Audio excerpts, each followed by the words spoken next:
안녕하세요. 2005년에 대한민국에 온 성혜연 목사입니다. 목사가 된 지는 이제 만 4년 정도 좀 지났습니다.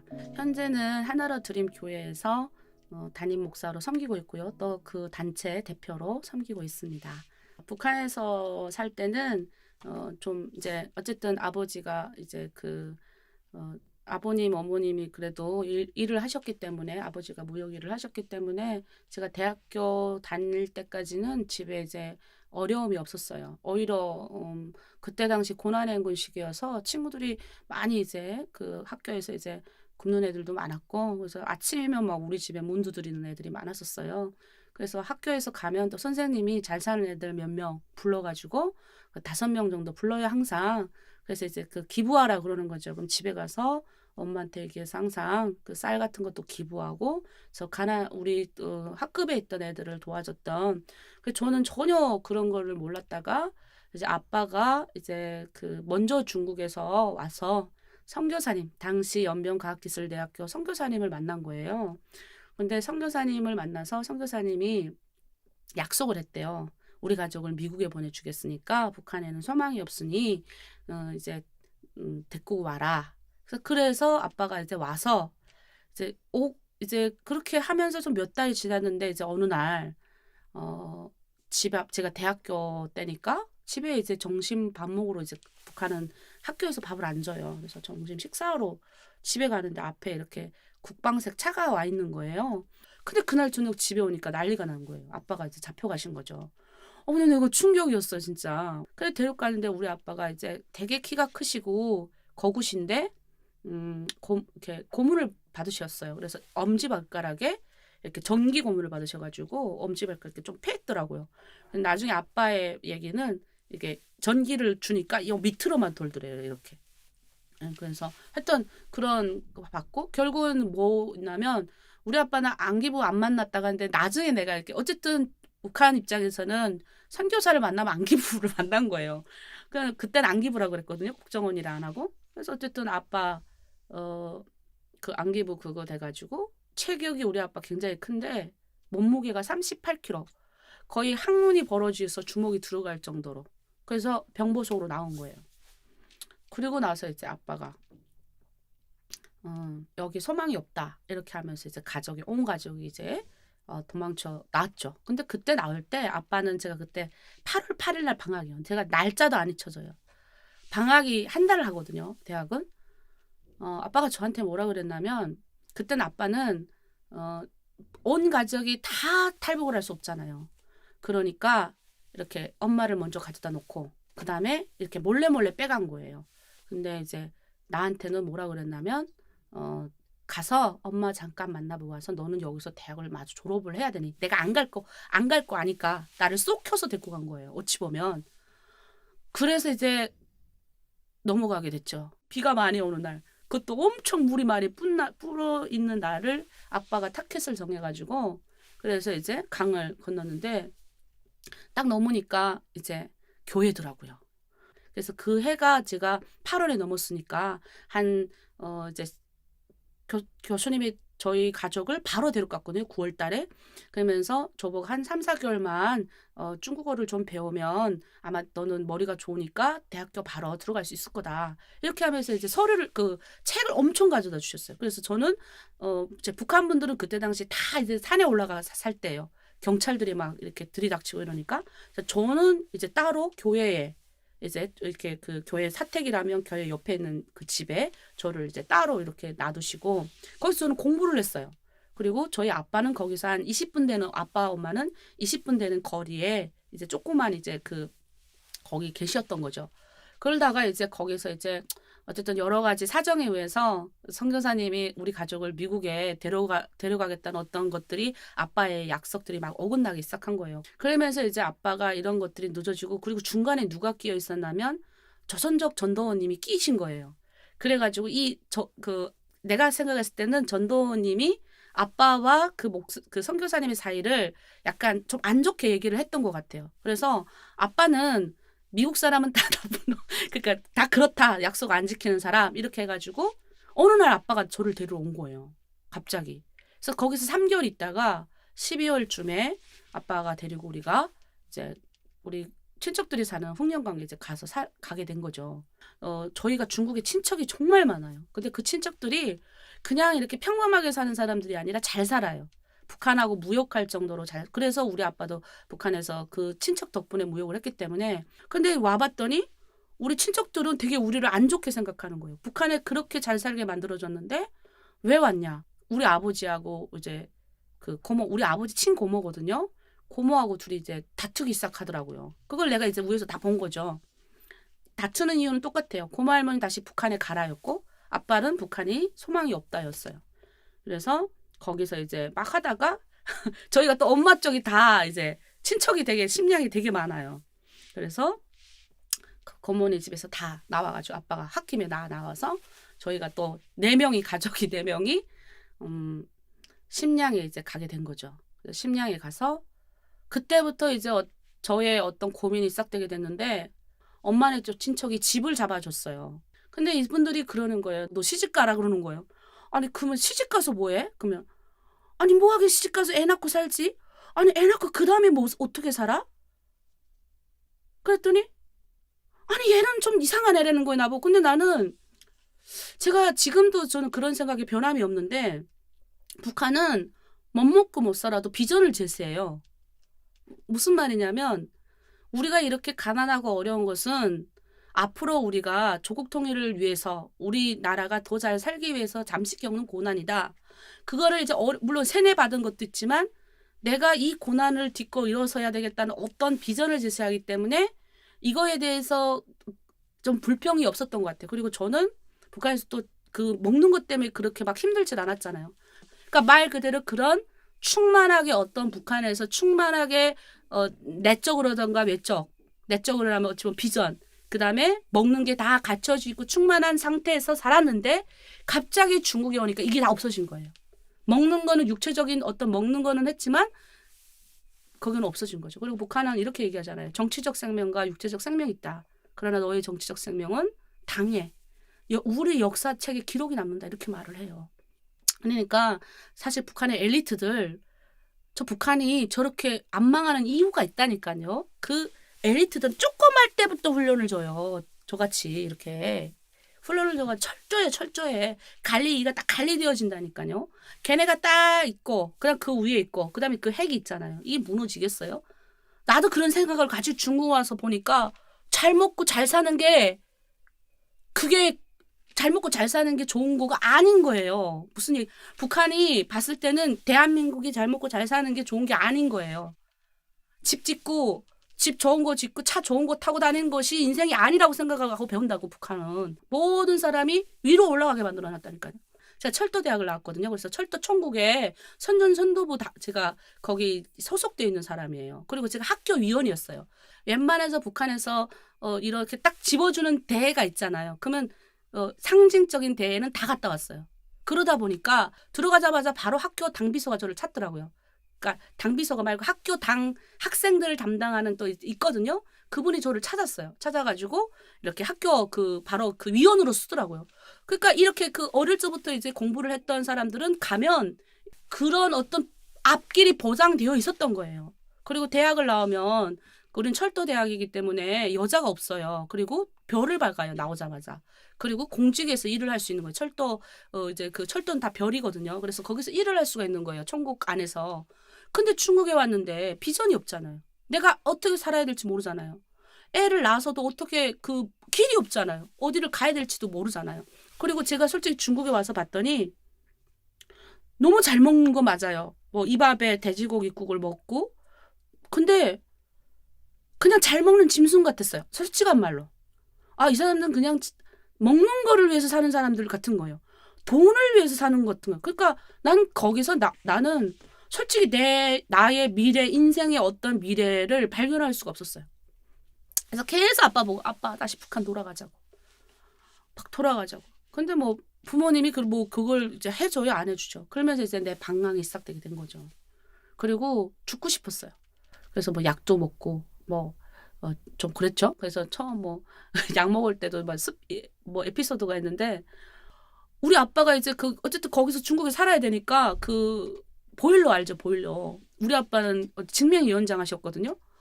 그 회사 그 옮기기 전까지는 그 북한에서 증명위원장까지 하고 나중에 무역회사 투자를 받아가지고 무역회사 옮길 때까지는 증명위원장 하시고 또 북한 옮기는 그 선박운수회사 거기서는 부사장까지 하셨어요. 그러면 되게 멋있는 사람인데 보일러실에서 한 달에 500원을 받아가면서 그 석탄을 이렇게 떼주는 거. 그러면 아침에 나갔다 저녁에 들어오시면 온몸이 새까마신 거예요. 우리 엄마는 또 심양에서 이렇게 고기를 꿰는 데 있잖아요.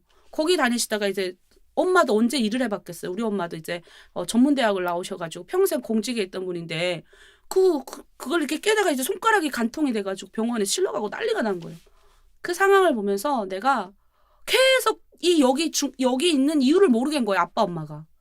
그래서 사실은 아빠 엄마 두 분 싸우지 말라고 약을 먹었는데 사실은 내 시나리오는 한 5일 정도 자다 깨고 저기 아빠 엄마가 깜짝 놀래가지고 야 우리 북한 돌아가자 이게 원래는 그리고 우리 안 싸운다 이게 제 시나리오였는데 제가 그거 먹고 2시간 반 만에 깬 거예요.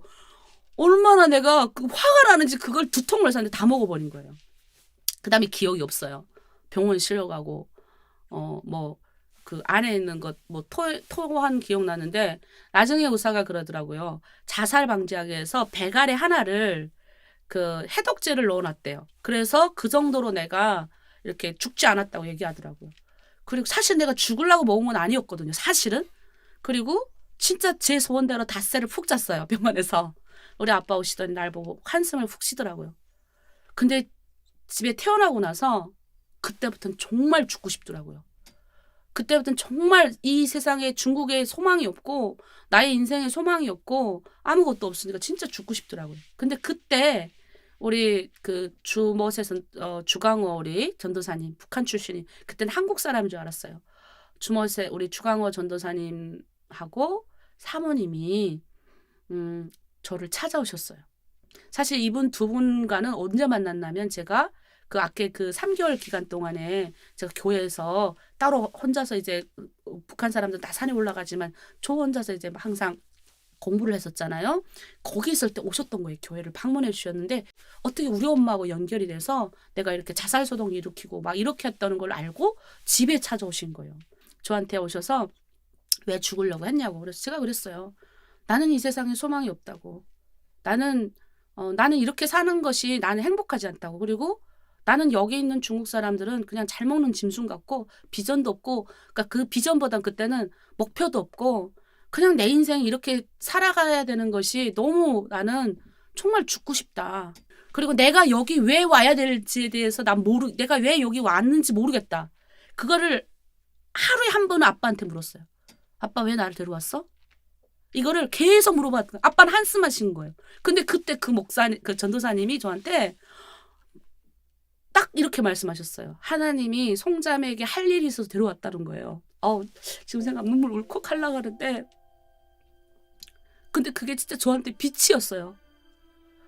그러니까 하나님을 인격적으로 만나진 않았지만 그 하나님이 계신 거는 하나님이란 분은 있나 보다. 그리고 교회가 좋은 일을 하는가 보다. 이 정도는 알았지. 그게 나의 저 하나님을 만나봐야 되겠다는 어떤 강한 이런 거는 그때 처음 왔었어요. 그래서 물어봤죠. 하나님 만나려면 어떻게 하면 되냐고. 정말 만나고 싶었어요. 저는 그때 내 길이 없었기 때문에. 그랬더니 전도사님이 그러는 거예요. 청도로 성경 통독하러 오래요. 그래서 아빠한테 졸라가지고 온 가족이 성경 통독하러 가게 된 거죠. 그래서 도착한 날 하나님 만나고 싶잖아요. 하나님 빨리 만나야 돼. 나는 지금 하나님 빨리 만나야 내가 묻고 싶은 게 너무 많으니까. 그랬더니 도착한 날 제가 아직도 잊혀지지 않은데 도착하는데 이제 그 교회도 아니고 그냥 집 빌려 자잖아요. 그 집 같은데 이렇게 있는데 음악이 이제 이렇게 울리더라고요. 근데 그게 나중에 알았는데 근데 음악이 울리는데 그 음악을 딱 듣는 순간 그냥 눈물이 펑펑 나오는 거예요. 그냥 막 울었던 것 같아요. 도착해서 막 펑펑 울고 그다음에 너무 그 찬양이 좋으니까 물어봤어요. 이게 찬양이 뭐냐 그랬더니 달리다금 찬양이래요. 캄캄한 인생길 홀로 걸어가다가 이 찬양 있잖아요. 그게 이제 달리다금이 뭐냐면 소녀야 일어나라 이 찬양이에요. 죽어있던 나에게 오셔서 너 일어나라는 그 찬양을 내가 운해 받은 거예요. 우선 찬양에 운해 받고 그다음 도착해서 하나님 너무 만나고 싶으니까 우리 전도사님한테 말했던 전도사님 뭐라는 줄 아세요? 자기 금식 20일 만에 하나님 만났대요. 그래서 금식이 뭐예요? 그랬더니 굶으면서 하나님을 찾는 거래요. 아, 그러면 나도 굶으면 하나님 날 만나주신다는 거예요. 그래서 도착한 다음 날에 굶었잖아요, 글쎄. 아우, 나 그때도 그 하나님을 만나야 되겠다 이거밖에 없으니까. 그래서 도착한 다음 날에 금식을 했죠. 근데 금식 해보셔서 알잖아요. 하루 이틀은 괜찮은데 3일 진짜 겨우 지나니까 너무 배가 고픈 거예요. 무슨 말씀이 들어오긴 뭘 들어와요. 아, 도대체 나는 왜 굶었는데 하나님이 뭐 이렇게 음성이라도 밤에 자다가 뭐라도 들려도 하나는 없는 거예요. 근데 3일 지나니까 못 견디겠더라고요. 근데 자존심에 누구는 20일 만에 하나님을 만났다는데 나는 3일 지났는데 하나님 만나 안 줄 것 같은 거예요. 그래서 사의를 했어요. 5일째 되는 날 아침에 화장실 가려고 일어섰는데 그땐 제가 몸무게가 이제 애 낳고 이제 둘러서 이제 좀 많이 뚱뚱해졌는데 그때는 정말 47kg, 5kg밖에 안 됐을 때예요. 45kg 빼쩍 말라가지고 우리 할머니가 평생 너 이렇게 뚱뚱해지는 게 좀 소홀히 날 정도로 그리고 예민했어요. 날카롭고 사람이 원래 날씬함 좀 그런 게 아니라 약하면 이게 예민하잖아요. 그러니까 그때 그럴 때인 거예요. 화장실 가려고 일어났는데 뒤로 갑자기 앞이 새까매지고 뒤로 팍 넘어간 거예요. 우리 아빠가 오더니 야 하나님은 그러면서 아빠가 입에다 뭘 막 이렇게 넣어줬어요. 그 아빠가 당뇨 환자였는데 그 급할 때 먹는 그거 있거든요. 그거를 막 넣어주시더라고요. 막 달치근하게 막 들어가는데 갑자기 정신이 돌아왔어요. 아빠가 하나님 다음번에 만나고 그만하자. 그러는 거예요. 근데 사실 그거를 누군가가 나에게 말해주고 기다렸어요. 내 자존심에 나는 그만두겠습니다 말은 못하잖아요. 근데 그게 얼마나 그게 막 담비같이 막 고마운지. 그리고 밤 12시 되면 죽을 주잖아요. 근데 죽도 아니야. 물을 주잖아요. 보호식 한다고. 난 죽인 줄 알고 갔더니 죽은 무추. 그냥 물을 이렇게 하면 수룩 떨어지는 물을 주는 거예요. 그거를 한 그릇을 먹고 그냥 마셨죠. 마시고. 아, 근데 신기하게 그 한 그릇 마시니까 눈빛이 반짝반짝해지는 거예요. 근데 또 후회가 밀려오는 거야. 내가 요 조그만 요 물에 쏟아가지고 이런 죽도 아닌 물에 쏟아가지고 내가 하나님 못 만났구나. 근데 너무 마음이 안타까워가지고 그 통독실 있어요. 통독실 새벽 1시에 나가서 죽을 먹고 와서 근데 그때 항상 전도사님이 우리 정치범 씨 오셔가지고 우리 주강호 전도사님 항상 뭐라고 그러셨냐면 우리가 하나님을 알려면 출애굽기를 읽어야 된다. 신명기를 읽어야 된다. 항상 그러셨어요. 그래서 그 밤에 앉아서 출애굽기를 읽기 시작한 거예요. 근데 놀라운 일이 벌어졌어요. 그러니까 그전에는 성경을 읽으면 그냥 아무것도 무슨 말인지 하나도 몰랐는데 이 성경이 나에게 말을 걸기 시작하는 거예요. 성경이 그냥 읽었는데 이게 번역이 돼서 막 나한테 막 그냥 쑥쑥쑥쑥 들어오는데 출애굽기 그 옛날에 개역 한글이었어 다. 뭐 주석도 없는 그냥 말 그대로 그냥 통짜 성경 있잖아요. 그거를 이제 받아서 읽기 시작했는데 거기 보면 출애굽기 3장 10절에 이제 내가 너를 바로에게 보내서 내가 나의 백성을 너를 통하여 애굽에서 인도하여 내게 하리라는 그런 말씀이 있어요. 근데 이 말씀이 번역이 되는 거예요. 이제 내가 너를 바로 김정일에게 보내서 너로 내 백성을 저 땅에서 인도하여 내게 하리라. 이 말씀을 모세와 같은 어떤 이런 사명을 이렇게 확 부여받은 거예요. 그때부터 미친 듯이 성경을 읽었어요. 그러면서 신명기에 나오는 축복과 저주의 말씀, 이 말씀이 막 그냥 들어오기 시작하는데 그냥 막 나를 뒤집어 놓는 거예요. 근데 어느 날 갑자기 뭐 주모자 전사님이 그러시는 거예요. 주강호 전사님이 갑자기 저한테 내가 물어봤어요. 나의 죄를 해결하려면 어떻게 해야 되나요? 근데 나는 정말 어찌 보면 엄마 아빠가 너 왜 이렇게 해? 이렇게 한 걸 별로 못 들었어요. 학교 다닐 때는. 물론 어릴 때는 좀 많이 엄마 아빠 힘들게 했겠지만 학교 다니면서 항상 엄마 아빠한테 착한 딸, 공부 잘해서 항상 아빠가 이렇게 학교 와가지고 이렇게 모범생이었어. 진짜 딱 모범생 스타일이거든요. 나는 분명 엄마한테 이렇게 죄진 게 없는데 아빠한테 없는데 죄를 어떻게 얘기하지? 그랬더니 전도사님 뭐라 그러시냐면 하나님 앞에 하나님 나의 죄가 생각나지 않으니 하나님 죄를 깨닫게 해주세요. 이렇게 기도하라는 거예요. 그래서 그날 아침부터 그 기도를 하기 시작했죠. 근데 오늘 갑자기 하나님이 그 한상을 보여주는 거예요. 근데 한상 중에 내가 학교를 가고 있더라고요. 가방을 지고. 북한인 거죠. 학교 가고 있고 아이가 석탄 있잖아요. 요만한 한 무지에 그때 당시에 5원이에요. 5원. 그러면 그때 빵 하나에 5원이었거든요. 그럼 석탄 한 무지에다가 얘는 힘이 없어. 이렇게 앉아 있는 거예요. 이렇게 머리 폭수거리고 그 앞에다가 이렇게 그 박스 같은 이런 걸 이렇게 해가지고 돈 5원만 주세요. 이게 정확하게 쓰여 있는 거예요. 석탄이 이렇게 있고. 근데 내가 그 앞을 지나가는데 걔를 이렇게 쑥 보고 이렇게 하고 쑥 지나가더라고요. 근데 그때 음성이 들리는 거예요. 저 아이를 모른 척하고 지나간 게 바로 노예제다. 나는 한 번도 북한에서는 조국을 사랑하라, 나라를 사랑하라 이런 거를 많이 교육받잖아요. 근데 그 한 아이를 내가 사랑하지 않고 그 아이의 죽음을 외면한다는 것에 대해서 내가 갈등이 없었던 사람이에요. 근데 그때부터 그렇게 눈물이 나는 거예요. 처음으로 북한에 있는데 죽어가는 내 동족들이 너무 가슴 아픈 거예요. 나는 여기 와서 그래도 이렇게 맛있는 거 먹고 성경 통독하고 좋은 환경에서 그래도 사는데 내 동족들은 그때 당시에는 막 굶어 죽을 때예요. 진짜. 저 사람들은 자기네가 불쌍하고 자기네가 노력을 안 해서 저렇게 사는 거지 이렇게 생각을 했지.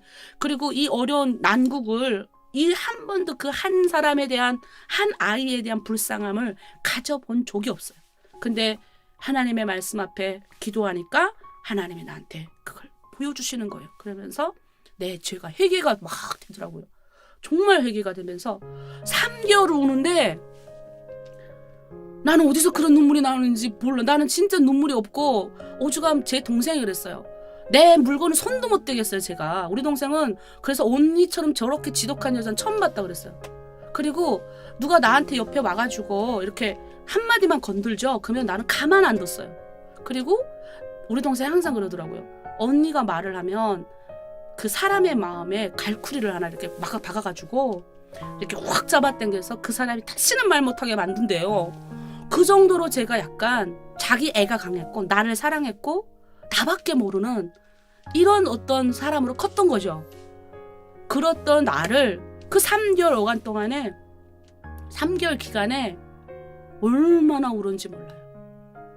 그냥 앉으면 우는데 앉으면 그냥 나는 남을 위해서 한 번도 울어본 적이 없다니까. 근데 그렇게 눈물이 나오더라고요. 그래서 3개월 동안 울고 그렇게 하면서 그 통독 신앙생활을 시작을 했죠. 통독반에 만 4년 반 있었어요. 근데 이제 나는 그때 20대잖아요. 21살, 22살 요때인데 너무 밖에 나가고 싶은 거예요. 그리고 성경을 처음에는 막 은혜 받고 이렇게 하지만 한 1년 지나고 2년 지나보세요. 아침에 5시 반에 일어나서 새벽 기도하죠. 아침은 그때 당시 북한이 고난의 행군 사람 죽어가니까 금식을 했어요. 그러고 나서 8시부터 통독을 해요. 성경 통독을. 3시간 반. 그리고 이제 그 점심시간에는 식사당번이 나가서 식사를 하면 그때 또 기도회를 마치고 식사하고 오후에 잠깐 쉬는 타임을 가지고 그 다음에 또 3시간 반 성경 통독을 해요. 7시간, 8시간 했던 성경 통독을 하고요. 그 다음 저녁에는 또 식사당번 나가 식사 준비할 때면 우리는 1시간 기도회를 해요. 그 다음에 식사를 끝나면 다 같이 그 말씀을 토시 하나 안 틀리고 외워야 돼요. 김일성, 김정일의 말도 우리가 북한에 있을 때는 조금이라도 틀리면 북한 난리가 나거든요. 그런데 하나님의 말씀을 어떻게 우리가 토시 틀리고 외울 수 있냐 이래가지고 근데 얘는 봐줬어요. 10문장에 한 글자 틀리면 통과. 10문장에 2글자 틀리면 또 금식이에요. 그러면 하루에 한 끼 겨우 먹는 거예요. 통독반. 그런 생활을 하기 시작한 거예요. 얼마나 힘든지. 제가 아침에 일어나면 기도 제목이 뭔지 아세요? 하나님 성경 안 읽는 곳으로 보내주세요. 이제 충분히 100번을 읽으니까 또 이제 교만해진다고 전도사님이 세지 말래요. 이제 100번 읽은 사람은 절대 세지 말라는 거예요. 그 세지도 않았어요. 난 얼마 읽은지도 몰라요. 그래서. 그러니까 이제 아침에 일어나면 그 기도를 하는 거야. 하나님 나를 성경 안 읽는 곳으로 보내주세요. 이제 읽은 만큼 읽었습니다. 나중에 이제 어떤 그 한국에 계신 이제 영인에 있는 우리 생명샘 교회 박승호 목사님 저를 세례를 줬는데 우리 박승호 목사님께서 그때 선교 현장에 오셨어요. 근데 이렇게 제가 시무룩하게 있으니까 나보고 물어보더라고요. 앞에 앉았으니까. 자매님 기도 제목이 뭐예요? 그래서 제가 그랬어요. 늘 하던 기도 제목. 저는 성경 안 읽는 곳으로 가는 것이 저의 기도 제목입니다. 그랬더니 그 목사님이 말이 뭐냐면 이제 자매가 성경을 읽고 싶어도 못 읽을 때가 올 거다. 그리고 자매가 읽었던 그 성경으로 많은 사람을 살릴 거다. 근데 그땐 그게 귀에 안 들어와요. 아, 그 앞에 것만 기억이 나는 거예요. 아, 때가 되면 성경 안 읽는 것으로 가긴 가겠구나. 그리고 나서 이제 하고 나서 항상 밖에 나가고 싶은 거예요. 왜냐면 밖에 내보내줘야지. 일주일에 하루를 겨우 목욕하러 밖에 내보내주는 거예요. 그 말 그대로 목욕하러 내보내주고 가서도 빨리 들어와야 돼요. 어디 돌아다니면 안 돼. 그러니까 그땐 너무 설레는 거예요. 일주일에 하루 밖에 나가는 날이. 밖에 너무 나가고 싶어가지고 전도사님한테 얘기를 했어요. 전도사님, 저 밖에 너무 나가고 싶은데요. 우리 밖에 좀 일주일에 한 번 말고 좀 자주 내보내주세요. 했더니 전도사님 뭐라는 줄 알아요? 밖에 나갈 수 있는 기회가 있다는 거예요. 그래서 무슨 기회들? 밤에 철야하러 나가래요. 근데 내가 철야하러 우리 철야는 무조건 일주일에 하루를 했거든요. 아니 근데 사람이 너무 나가고 싶으니까 매일 나가게 되더라고. 밤에라도. 그래가지고 이제 몇 달을 하여튼 밤에 쫓아다녔어요. 근데 또 힘들더라고요. 밤에 계속 하고 똑같이 아침에 성경통을 또 해야 되잖아요. 그래서 힘들었어요. 근데 이제 어느 날 사모님이 그때 열흘금식 끝나고 이제 보호식을 한 다음부터 갑자기 하나님이 북한을 위해서 기도하란다. 그러면서 자기는 철야를 하겠다. 근데 사모님이 기도하면 무서워요. 우리 같이 기도하잖아요. 자매들이. 그러면 사모님이 이렇게 기도해요.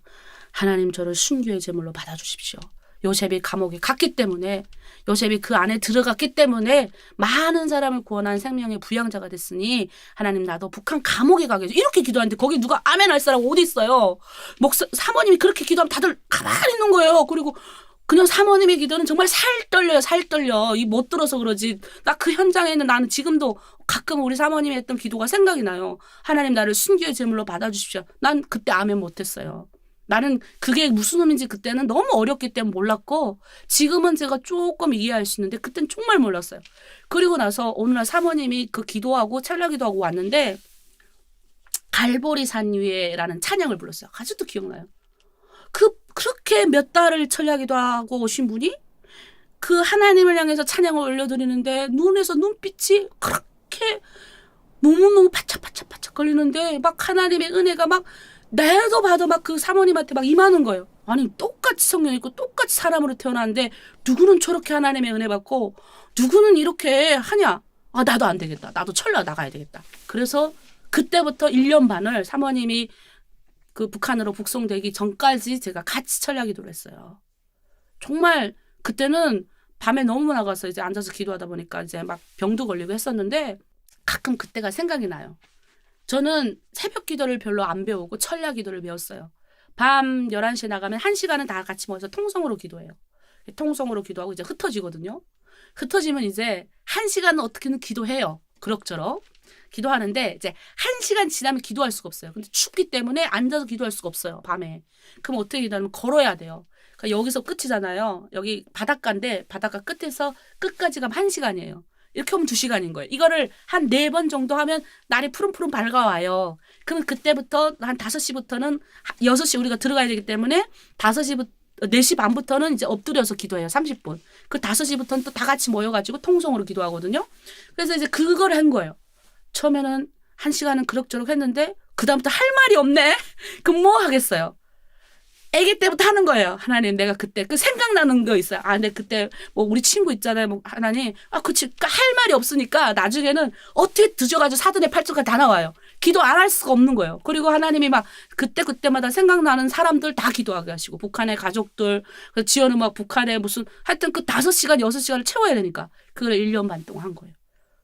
근데 마지막에는 제가 너무 그 기도의 깊이 빠지니까 야 이렇게 죽어서 천국 가도 되겠다. 아 진짜 그거 이제 그리고 엄청난 그 비밀을 봤어요. 그 안에서 그 기도하면서 정말 이래서 그 말씀도 많이 읽고 이렇게 그러니까 성령의 그때 당시 중국에는 성령의 역사가 막 터질 때예요. 막 중국 교회가 막 부흥할 때고 언제 이런 의자에 앉아서 뭐 해요. 이런 바닥에다 그냥 딱 앉혀놓고 기대는 게 어디 있어요. 우아하게 이렇게 주여 아멘 이런 게 어디 있어요. 다 뜨겁게 기도하고 무릎 꿇고 기도하고 울면서 기도하고 그러니 성령의 역사가 있으니까 밖에서 지나가던 사람이 들어와서 북한 사람들이 들어와서 그 조선족 그때는 뭐 유명한 설교가가 어디 있어요. 그냥 책임 집사님, 조선족 책임 집사님이 올라가가지고 말씀 몇 장 읽겠습니다. 그냥 말씀만 풀이하는 거예요. 이 말씀은 이런 겁니다. 그냥 이렇게. 언제 뭐 주석이 있어요. 그런데도 북한분들이 들어가 은혜 받는 거예요. 거기서 자신의 죄를 회개하는 거예요. 앉아가지고 3시간, 4시간씩 막 설교 듣는 거예요. 그게 성령의 역사는 그냥 오는 게 아니더라고요. 그러니 그때가 그럴 때예요. 그러니 내가 바닷가에서 기도했을 때 얼마나 하나님이 은혜를 부어줬겠어요. 근데 이제 한 2년 반 정도 됐을 땐가 그때 이제 북한에 북송이 됐거든요. 기도하다가 저희 잡혔는데 사실은 그때 저는 북한에 북송되면서 사실 그때는 우리가 막 북한에 보내달라고 기도할 때잖아요. 그래서 이제 북한에 이제 나가기 위해서 이제 단동이라는 곳이 있었어요. 저희가 좀 이렇게 안쪽에서 잡혔기 때문에 만약에 동북삼성에서 잡힌 사람은 단동으로 데려다 주거든요. 그래서 이제 단동에 갔는데 감옥에 도착하니까 그때는 마룻바닥이 다 나무로 되어 있을 때요. 벽에는 이렇게 뺑기 같은 거 이렇게 발라가지고 있을 텐데, 그러니까 페인트를 이렇게 발랐을 텐데 바닥이 온통 성경인 거예요. 그리고 이 옆에 몽땅 다 성경인 거예요. 성경이 아닌 게 없어요. 근데 내가 나중에 들어보니까 여자들 있는 공간도 그랬는데 남자들은 더 많았대요. 그러니까 여자들 있는 공간에도 다 성경이 써 있는 거예요. 그래서 나도 이제 거기다 썼죠.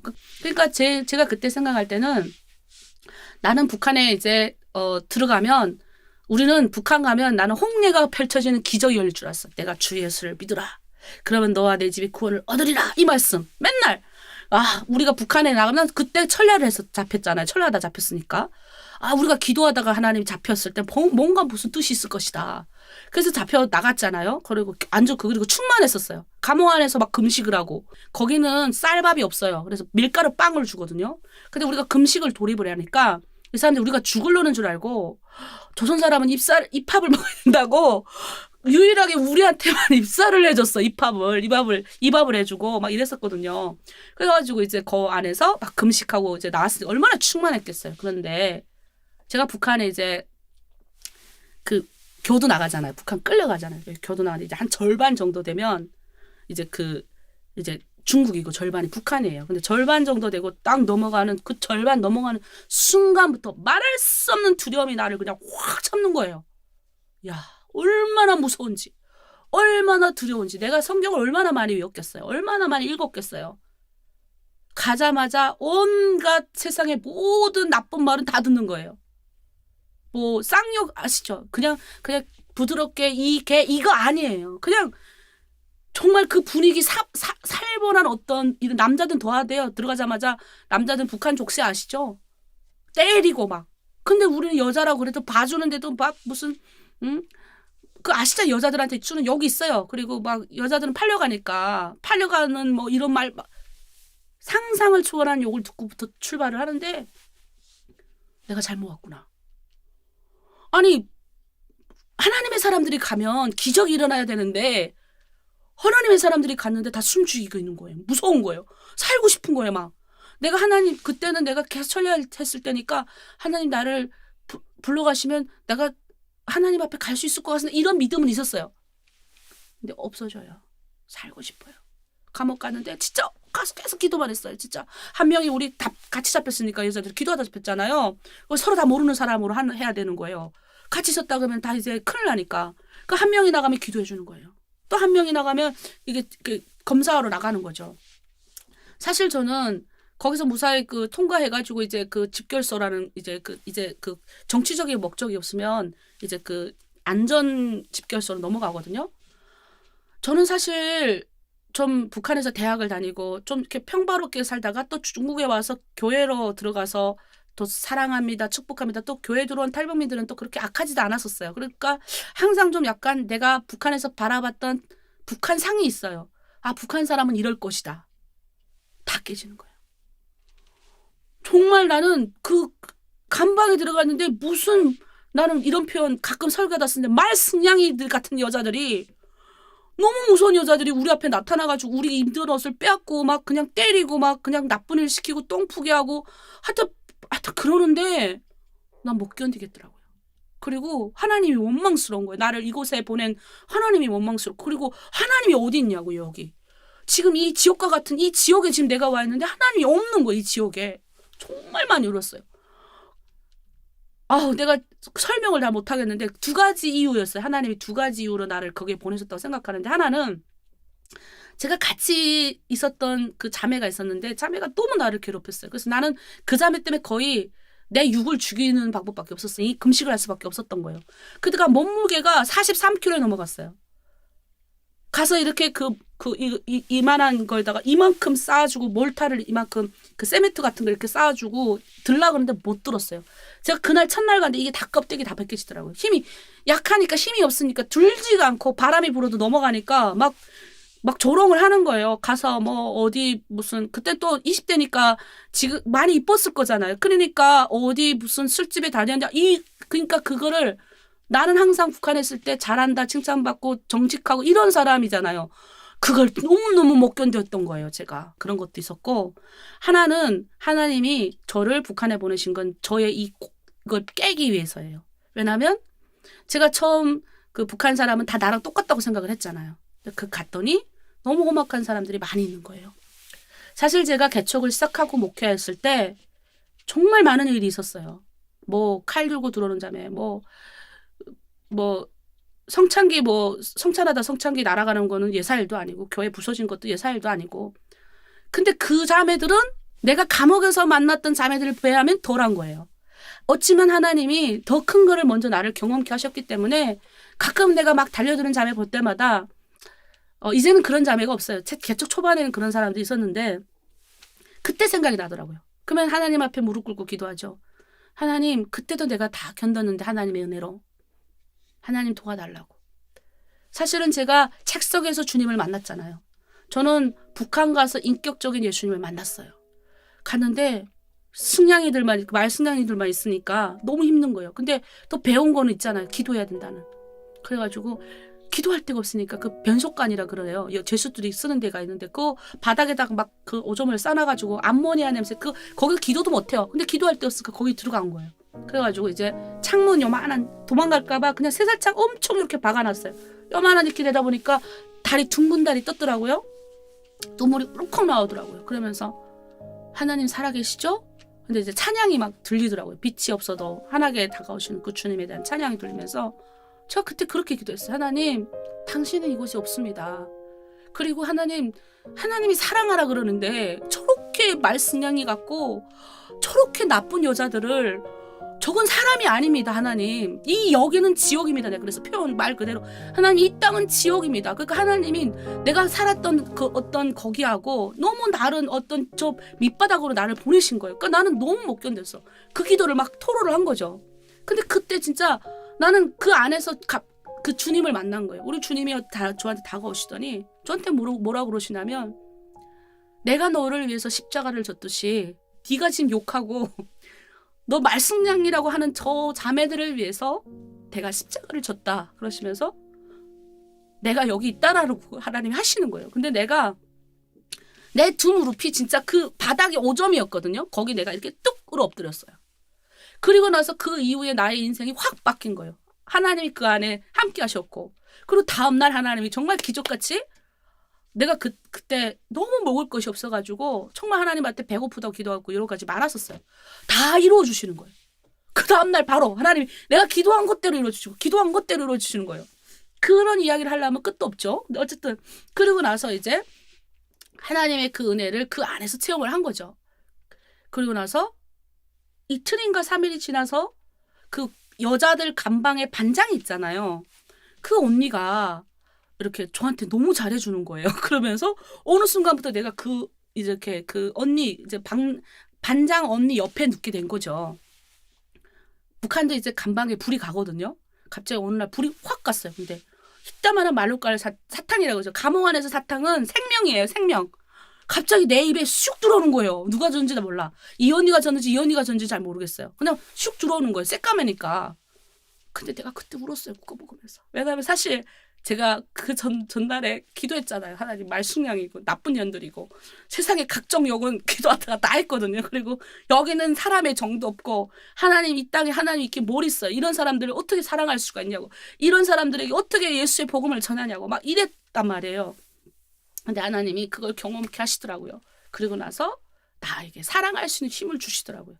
지금도 생각하면 내가 밉다고 내가 나쁘다고 했던 사람들이 나를 사랑해 준 거잖아요, 먼저. 그래서 제가 가끔 목회하고 지금도 우리가 중국 내 많은 탈북민 여성들 만나고 뒤통수 때리는 사람들도 많이 계시지만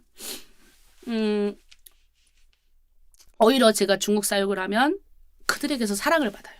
무슨 사랑을 받냐면 그들이 하나님을 경험한 걸 들으면 내가 힘이 나는 거예요. 때로는 힘들어요, 솔직히. 누구도 안 알아주고 좀 여기 한국에서 좀 알아줄 수 있는 사역을 해야 되잖아요. 근데 우리는 역으로 하나님이 코로나19가 되면서 중국 내 탈북민들을 섬기라고 그러고 그다음에 국내에 들어온 탈북민들도 보통이 아니거든요. 북한 사람 보통이 아니에요, 다들.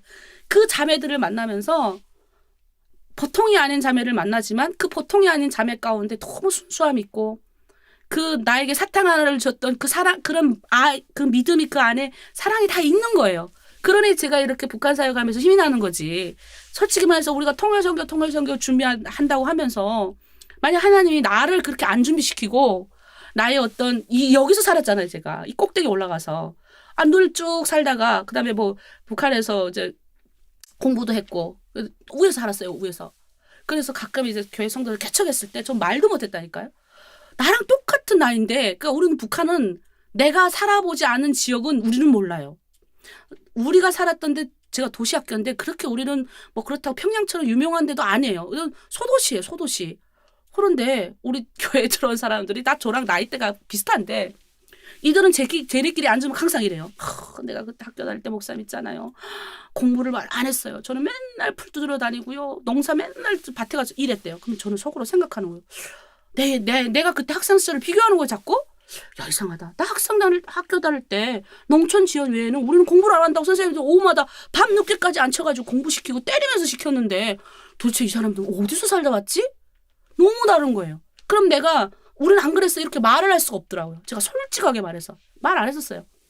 그러다가 저의 동네를 잘 알고 계시는 분이 우리 교회 오셔갖고 우리 북한에서 어떻게 살았는지 우리 교회 성도들 다 말해버린 거예요. 그 다음부터 지금 우리 성도들 날 뭐라고 놀린 줄 아세요?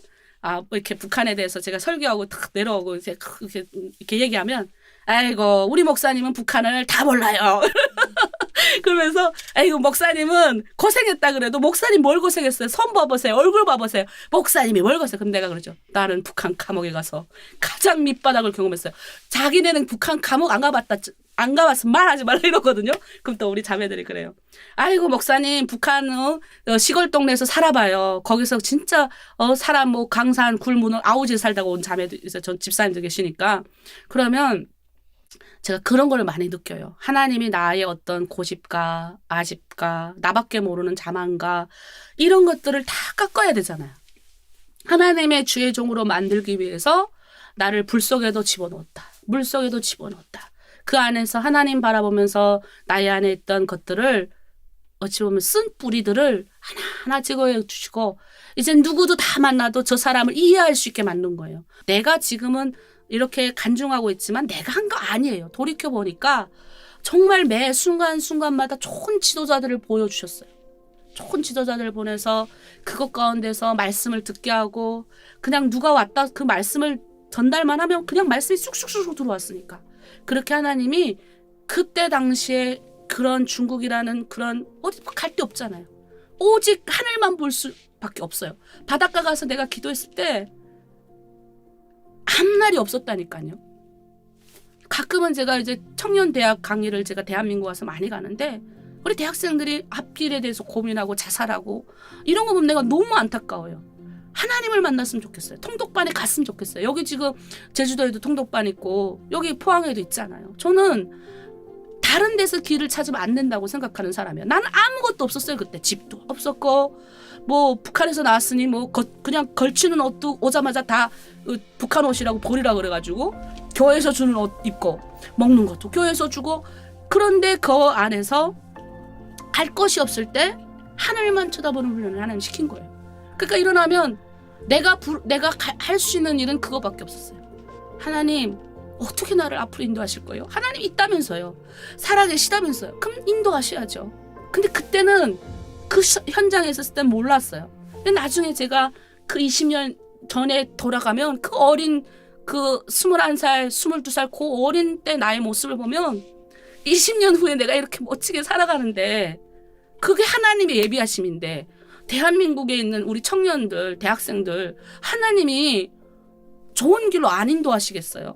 그 하나님을 만나면 그 하나님 앞에서 그 하늘 다 막혔다고 그러잖아요. 코로나19로 뭐 결혼도 막히고 재정도 없고 어디 갈 데도 없고 그러면 저는 하나님 만나라고 권하고 싶어요.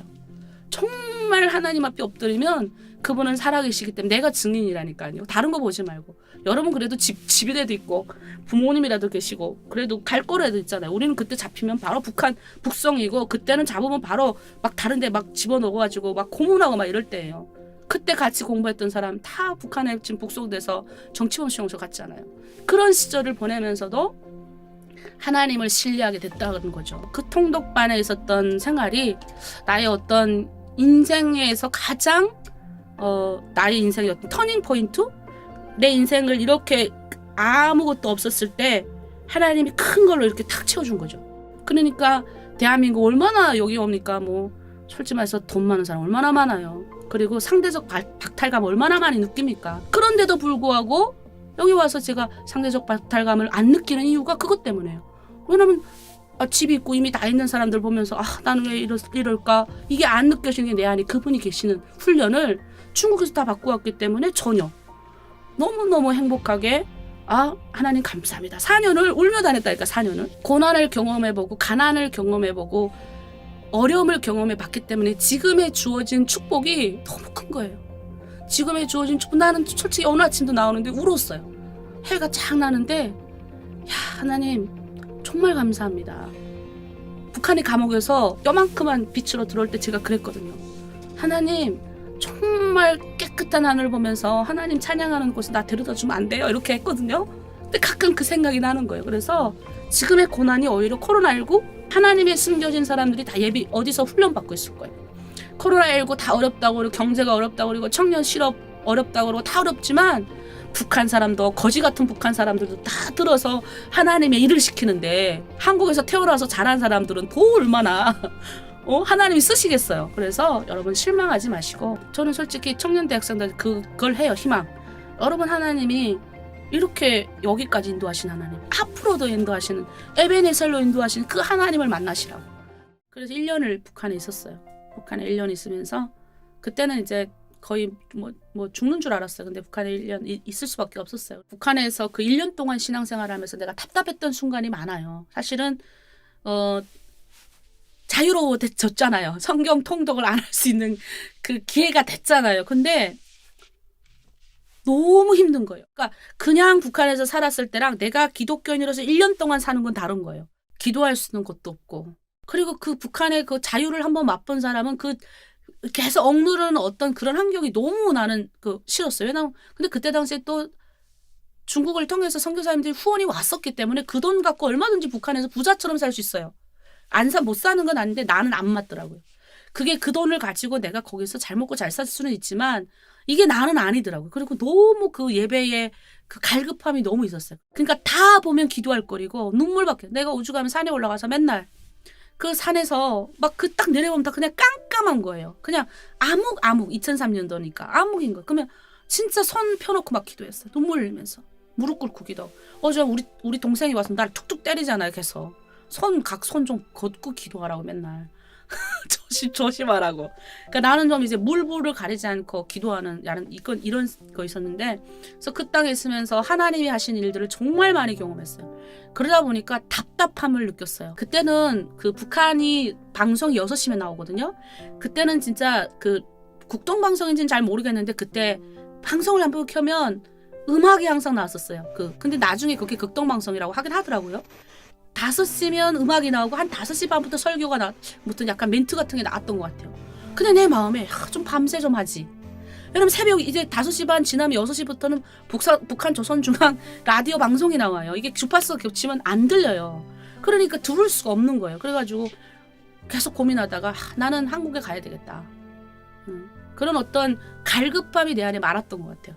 그래서 한국에 온 건 아니고 중국에 오니까 숨이 나가는 거예요. 내가 진짜 예배 중국어 와가지고 교회 앞에 가서 펑펑 울었잖아요. 연길교회 그 기도실에 가가지고 펑펑 울고 그리고 저기 안으로 들어와야 되니까 그래 들어왔는데 너무 그때 그 처음 그 강을 건너고 사실 거기 들리지 않아도 되거든요. 그냥 기차 타고 쭉 빠져드는데 너무 교회 가고 싶은 거예요. 그래서 그 연길에 그 기도실이 있었어요. 그 들어가니까 못 들어가게 해가지고 기도하러 왔습니다. 그러니까 저쪽 구서방에 이제 그 있는데 거기 들어가 기도하라 그래서 거기 가서 하나님께 감사기도 하는데 얼마나 울은지 몰라요. 살아서 이까지 연길까지 들어왔으니 얼마나 은혜예요. 그래서 기도하고 내가 이제 저 안쪽으로 이제 들어갔었는데 그만큼 어떤 그 예배에 대한 간절함, 그 찬양을 부르고 싶은 간절함 이게 좀 저는 많았던 것 같아요. 그러다가 이제 결정을 했죠. 하나님 저는 한국에 가야 되겠습니다. 길도 없잖아요. 근데 어느 날 그 집에 이제 TV가 있었는데 아니 저기 너무 웃긴 게 거기서 TV에서 대한민국으로 넘어가는 거예요. 비행기를 타고. 그러니까 참 겁도 없죠. 베트남에서 넘어가는 전세 비행기를 넘어가는 걸 그걸 TV로 본 거예요. 제가 그날 밤 금식을 했어요. 하나님 앞에 3일 동안. 하나님 저 가고 너무너무 이제 한국에 가야 될 것 같습니다. 신앙의 자유를 찾아가던 그 야곱의 기도를 올렸어요. 야곱이 이제 베개 베고 하나님 앞에 조건을 거는 기도를 하잖아요. 그래서 그 기도를 하고 나는 솔직히 베트남까지만 가면 되는 줄 알고 이동을 했던 거예요. 길 찾아서 인터넷 뒤져가지고 컴퓨터를 했으니까 컴퓨터를 뒤져가지고 그냥 그 길 따라 온 거예요. 여행 삼아. 그러니 이런 여자 혼자서 남자도 아니고 얼마나 그 안 되는 영어를 막 써가며 진짜 내가 그 북한에서 배웠던 모든 영어를 청동원해서 떠났어요. 웬만한 단어 쓰면 뭐 다 혼자서 돌아다니고. 그리고 나서 이제 태국으로 가려고 했었거든요, 제가. 내가 왔을 때가 쓰나미가 터졌어요. 그게 해외가. 쓰나미 아시죠? 사람 어마어마하게 죽어나갈 때예요. 근데 내가 그 길을 통과해서 하나님이 그래서 어쨌든 그 여정을 뭐 쭉 설명하려면 기니까 못하고 브로커 없이 왔습니다. 혼자서. 그때 왜 혼자를 왔었냐면 제가 많이 잡혀서 갔잖아요. 많이 잡혀갈 때마다 드는 생각이 두 사람만 잡히면 말이 안 맞으면 감옥에서 나올 수가 없는 거예요. 근데 우리 그래서 들어갈 때마다 그냥 그냥 때려 죽어도 내 혼자라고 말을 해야 돼요. 그런 각오가 있지 않으면 가서 난 저 사람하고 같이 있었습니다. 이러면 너 거기서 둘이 같이 뭐 했어? 그럼 둘이 말이 다르잖아요. 얘도 겁 많은 애가 나 성경 읽었어. 근데 난 성경 안 읽었다. 이렇게 만약에 겁 많은 애가 성경 읽었다고 말을 하기만 하면 큰일 나니까. 하여튼 그 안에서 그때 깨달은 게 내 혼자서 가다가 붙잡히면 무슨 어떤 이유를 대더라도 살 수 있지만 무섭다고 둘이 같이 건너가서 만약에 한국 오는 길에 잡혔다. 그러면 사람 못 남으니까 혼자 떠났던 것 같아요. 그래서 진짜 테이블 맨날 들으면서 하나님의 인도하심을 그때 말씀을 많이 암기냈잖아요. 그 암기내는 말씀을 하면서 한국까지 왔어요. 그러니 얼마나 정말 하나님의 은혜 아니면 넘을 수 없는 길이에요. 지금도 생각해보면 겁이 없다. 그때가 제가 24살 때였는데 25살 때네. 25살 때였는데 정말 겁이 없이 그 길을 찬양하면서 혼자 왔다? 지금 내가 혼자 가라고 그러면 너무 무서울 것 같은 길인데 그때는 하나님이 정말 옆에 있었어요. 네, 순간순간 정말 제가 국정원에 왔을 때 그러더라고요. 브로커 없이 와가지고 브로커 없이 온 건 몇 명이 안 됐는데 그중에 한 명이 간첩이다 그러시더라고요. 나를 혼자서 그 한 달 동안 나를 안 보내더라고. 호텔에다 두더라고요. 나를 이제 감시하는 거예요. 혼자 왔으니까.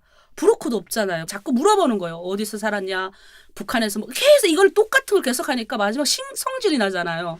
그래서 내가 뭐라고 그랬냐면 하나님이 나를 여기 인도하셨어요. 하나님이 인도하신 거를 어떻게 자꾸 브로커가 하나님이라니까요. 계속 이러니까 이분이 서기관님이셨는데 집사님이셨던 거예요. 서기관님이 나를 있게 하면서 예수님 잘 믿는 자매라고 잘 부탁한다고 가셨대요. 그렇게 해서 이제 남보다 좀 빨리 왔어요. 그나마 이제 어쨌든 뭐 뒷배경이 하나님을 둔 배경 때문에 빨리 와서 또 국정원에서 또 똑같은 걸 또 당하는 거예요. 신문을. 안 믿어. 계속 혼자 왔다니까 마지막에 차라리 브로커가 있었으면 좋겠다는 생각까지 들 정도로. 왜냐면 브로커는 어떻게 왔는데 나는 생판 모르는 길을 뚫어왔잖아요. 그러니까 국정원 가니까 말하지 말라고 그러더라고. 나가서 이 길을 온 거를. 이게 새로운 길이니까 얘기하지 말라고. 그래서 얘기 지금도 못하고 있잖아요. 어쨌든 새로운 길로 왔어요. 나만의 길로. 하나님 인도하시는 아주 그러니까 그게 완전 편안한 길인 것 같아요. 제가 봤을 때는. 그때는 국정원 안에는 평화교회가 있었어요. 새벽 기도 안 하는 사람이 없었어요. 그때. 새벽기도 그 옆에만 깨운다니까? 빨리 일어나고. 정말 피곤한 애들 한두 명만 자지. 그 새벽에 나가서 국정원에서 새벽기도 다 하고요. 우리 때는. 지금은 모르겠어요. 그때는 정말 교회가 많은 일을 했어요. 교회가 다 구출하고 교회가 데려오고 해서 거의 새벽기도 가자 그러면 그 안에는 다 새벽기도 하는 사람들이었어요. 교회가 그런 어떤 해외 공간에 아지트를 만들어 놓고 탈북자들이 오면 거기서 먹여주고 입혀주고 그다음에 또 국정원의 도움을 받아서 구출하고 그래서 이제 한국까지 들어오면 또 한국 안에 교회 있는 거예요. 그다음에 하나원 나와서 하나원에서 또 그 한학교회가 있어요. 그래서 거기 가니까 거기도 한 60%는 거기 다녀요 다. 근데 이제 거기 가면 불교, 원불교, 그다음에 뭐 천주교 이게 4개 가루거든요. 선택해서 갈 수 있어요.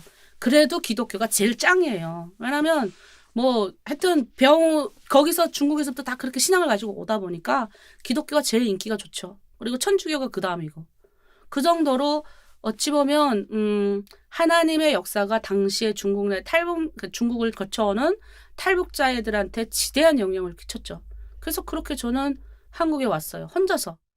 한국에 오니까 선교사가 너무 되고 싶더라고요. 그래서 선교사가 되려면 뭐 해야 될까? 그러니 이제 기술을 배워야 되겠다. 그래서 제가 제빵 이제 학원에 들어가게 된 거죠. 그래서 이제 타다가 제가 제빵을 자격증을 땄는데 국가에서 1억 프로젝트를 따온 거예요. 그때 옛날이면 1억이 컸어요. 그래서 강남 그쪽에 서초 14번 출구 앞에 빵집을 하나 이제 국가에서 해줬어요. 그러니까 저는 사실 꿈이 뭐였냐면 선교사가 돼서 당시 중국에 탈북민이 너무 많이 있으니까 여성들에게 제가 선교사로 나가서 빵 기술 가르쳐주고 이들의 자립을 돕고 이렇게 살게 해주는 것이 제 꿈이었어요.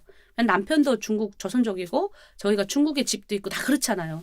그래서 저는 솔직히 그렇게 찍은 제 생각이잖아요. 근데 어느 날 중국에서 우리 사역장에 왔던 그 여자 전도사님이 목사님이 되셨더라고요. 자기 교회 성도들을 차 한 차 태워가지고 강남에 오신 거예요. 저한테 뭐라 그러냐면 빵으로는 10,000명을 살릴 수 있지만 네가 목사가 돼서 하나님의 말씀으로는 10만 명, 20만 명, 2천만 명도 살릴 수 있고 그런 얘기를 쭉 하시는 거예요. 근데도 마음 그 순간은 너무 뜨거운 거예요. 내가 불이잖아요. 너무 뜨거운데 또 이제 현실 가운데 돌아오면 아니야. 이러고 있었어요. 근데 어느 날 이제 목사님이 나보고 자기 교회로 오시래요. 그래서 지방교회를 내려갔는데 또 저를 얘기하시는 거예요. 너 그랬잖냐?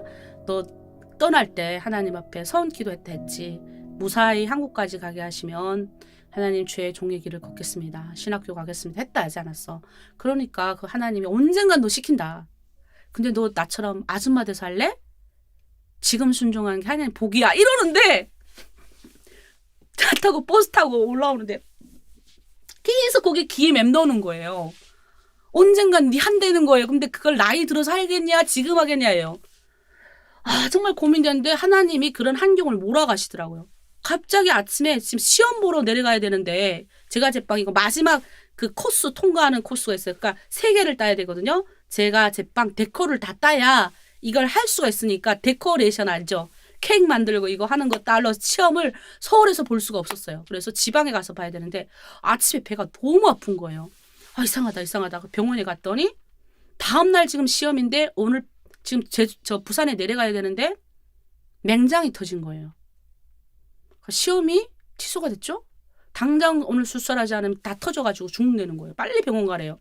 그래서 병원에 갔더니 빨리 당장 수술해야 된대요. 그래서 나보고 사인해래요. 그러니까 보호자 없네. 내가 보호자가 어디 있어요. 그래가지고 거기다 내가 수술 들어가는 거 사인, 내가 죽어도 좋다는 날에 내가 사인. 그리고 이제 그냥 급하니까 이렇게 해서 들어가서 원래 맹장 수술이잖아요. 근데 너무 무서운 거예요. 들어가는데. 갑자기 하나님의 그 두려움이 나한테 임하는데 하나님 만약 내가 그 의사가 잘못 수술하다가 다른 장기 건드려서 내가 하나님 앞에 가는데 하나님이 너 뭐 하다 왔냐?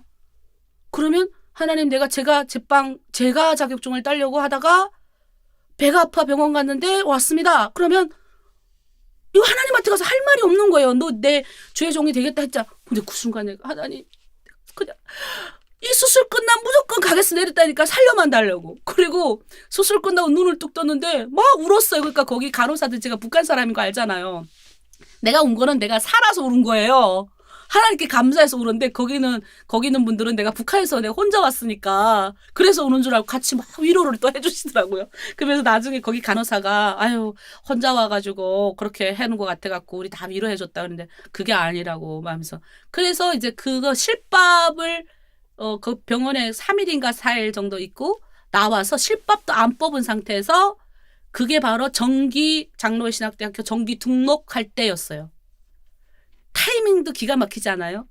그래서 정기 등록을 하고 그리고 나서 왜냐면 우리 탈북민은 조금 그 기간이 이틀밖에 안 져요.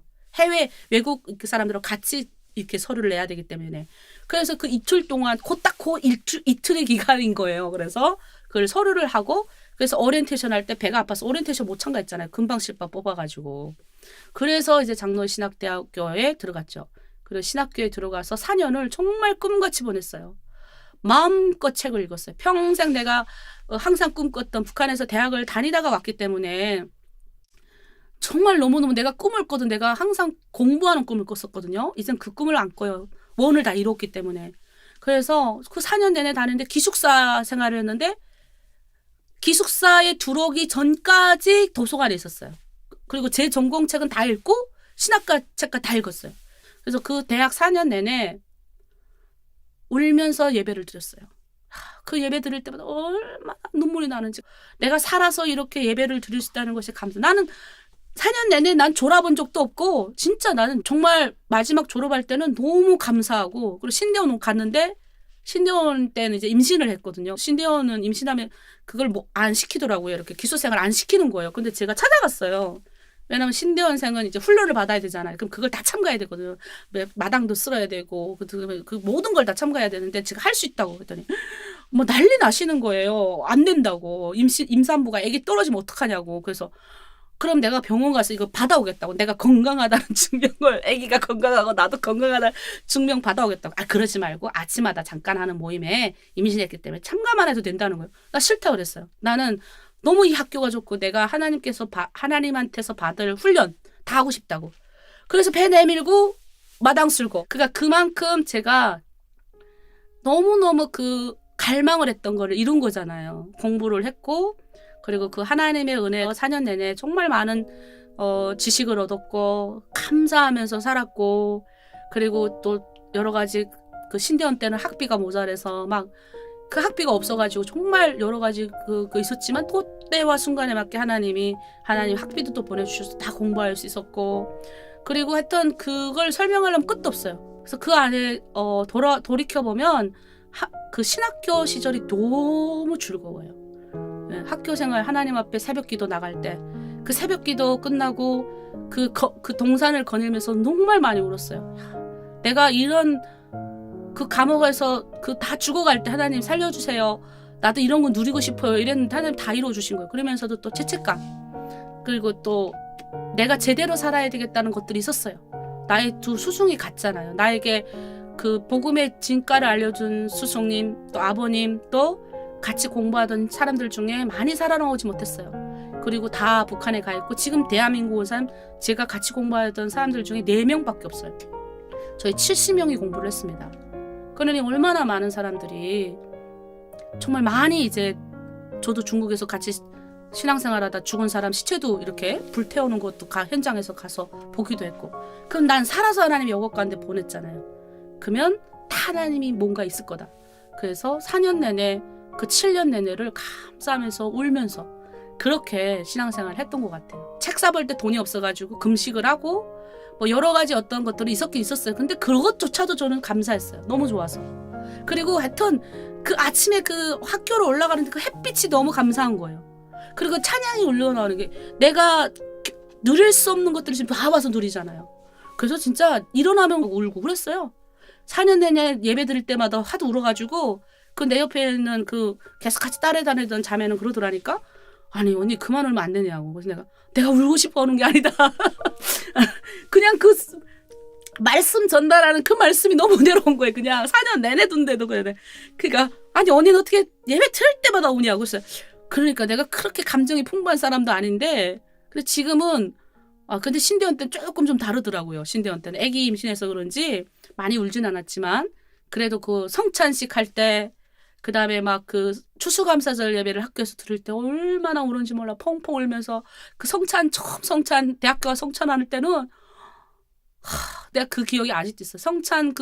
성찬에 그걸 빵을 봤는데, 그거를 모든 그 지나왔던 우리 같이 고생을 했던 탈북자들의 북한 가였던 사람, 돌아가신 사람, 감옥에 끌려간 사람들의 목까지 같이 받는 거잖아요, 내가.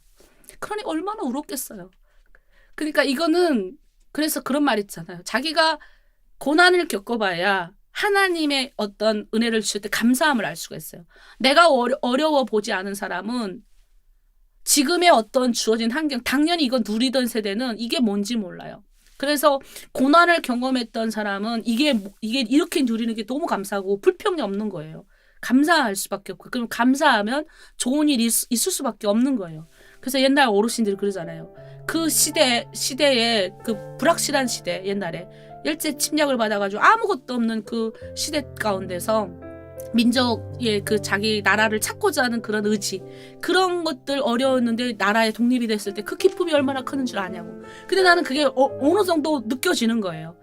그 고난 가운데서 아무것도 없이 통독하던 그 바닷가에서 기도하던 그 여리고 여린 아무것도 아닌 저를 하나님이 택해 주셔가지고 그렇게 장로의 신학대학교 공부하게 하시고, 정말 하나님의 은혜 가운데 그 성찬식을 봤는데 내가 모든 사람의 그 분들의 사랑을, 그러니까 내가 혼자 와 있잖아요, 지금. 그러니까 내가 잘 살 수밖에 없는 거예요.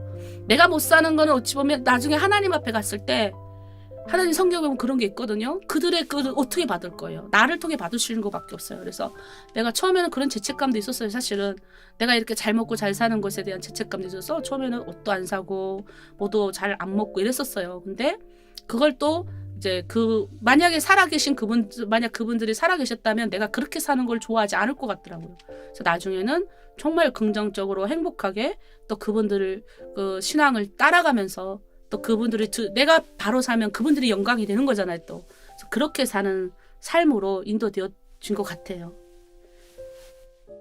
그러니까 개척을 하게 된 이유는, 제가 그 학교를 다니면서 남한교회에 제가 출석을 해서 남한교회에서 제가 사역자로 5년을 심호하고 있을 때예요. 그러니 탈북자하고는 조금 많이 이렇게 거리가 먼 생활을 했던 거예요. 늘 이제 남한교회 남한 사람들하고 계속 같이 지냈던 거죠. 그러다가 이제 우리 아파트에서 어떤 사람이 이제 자살을 하는 사건이 터져요. 그러니까 제 그 대각선으로 된 저희 집이 108동이었는데 이렇게 백구동 아파트에서 이렇게 떨어졌는데 11층에서 떨어져서 자살을 했어요. 36살짜리 자매가. 그래서 그때 그게 이슈가 됐었어요. 엄청.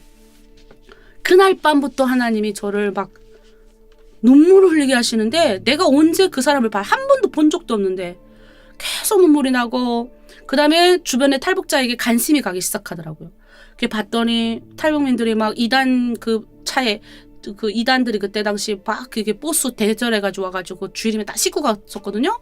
거기를 가서 하루에 막 5시간씩 앉아 있으면 이제 한 달에 쌀 막 2포 쌀 주고 돈 주고 막 이렇게 하시더라고요. 그러면서 갔다 오시는 할아버지 집에 갔더니 할아버지가 다 그러시는 거예요. 북한의 김일성이다 똑같다 막 이렇게 하시면서. 그래서 그때 이제 많이 이제 탈북민들의 어떤 아픔을 알게 됐죠. 그러면서 하나님이 개척하라는 마음을 주시는데, 이게 내 생각일 수 있잖아요. 그리고 또 겁도 났어요. 왜냐면 나는 큰 교회 그때 제의를 받았을 때거든요. 뭐 차도 주시고 집도 와서 사택도 해주시고 뭐 조건이 되게 좋은 큰 교회, 대형 교회, 우리나라 이름만 아는 교회에서 저를 이제 초청해 주시고.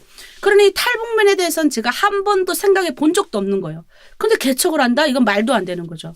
그래서 하나님 앞에 기도했죠. 하나님, 나는 한상은 싫으니 제가요, 세계 교회를 하나님이 보여주시면 제가 직접 찾아가서 다 보고 내가 갈 곳을 결정하겠습니다. 그러면 하나님이 개척시킨 줄 알겠습니다. 이렇게 기도를 한 거예요.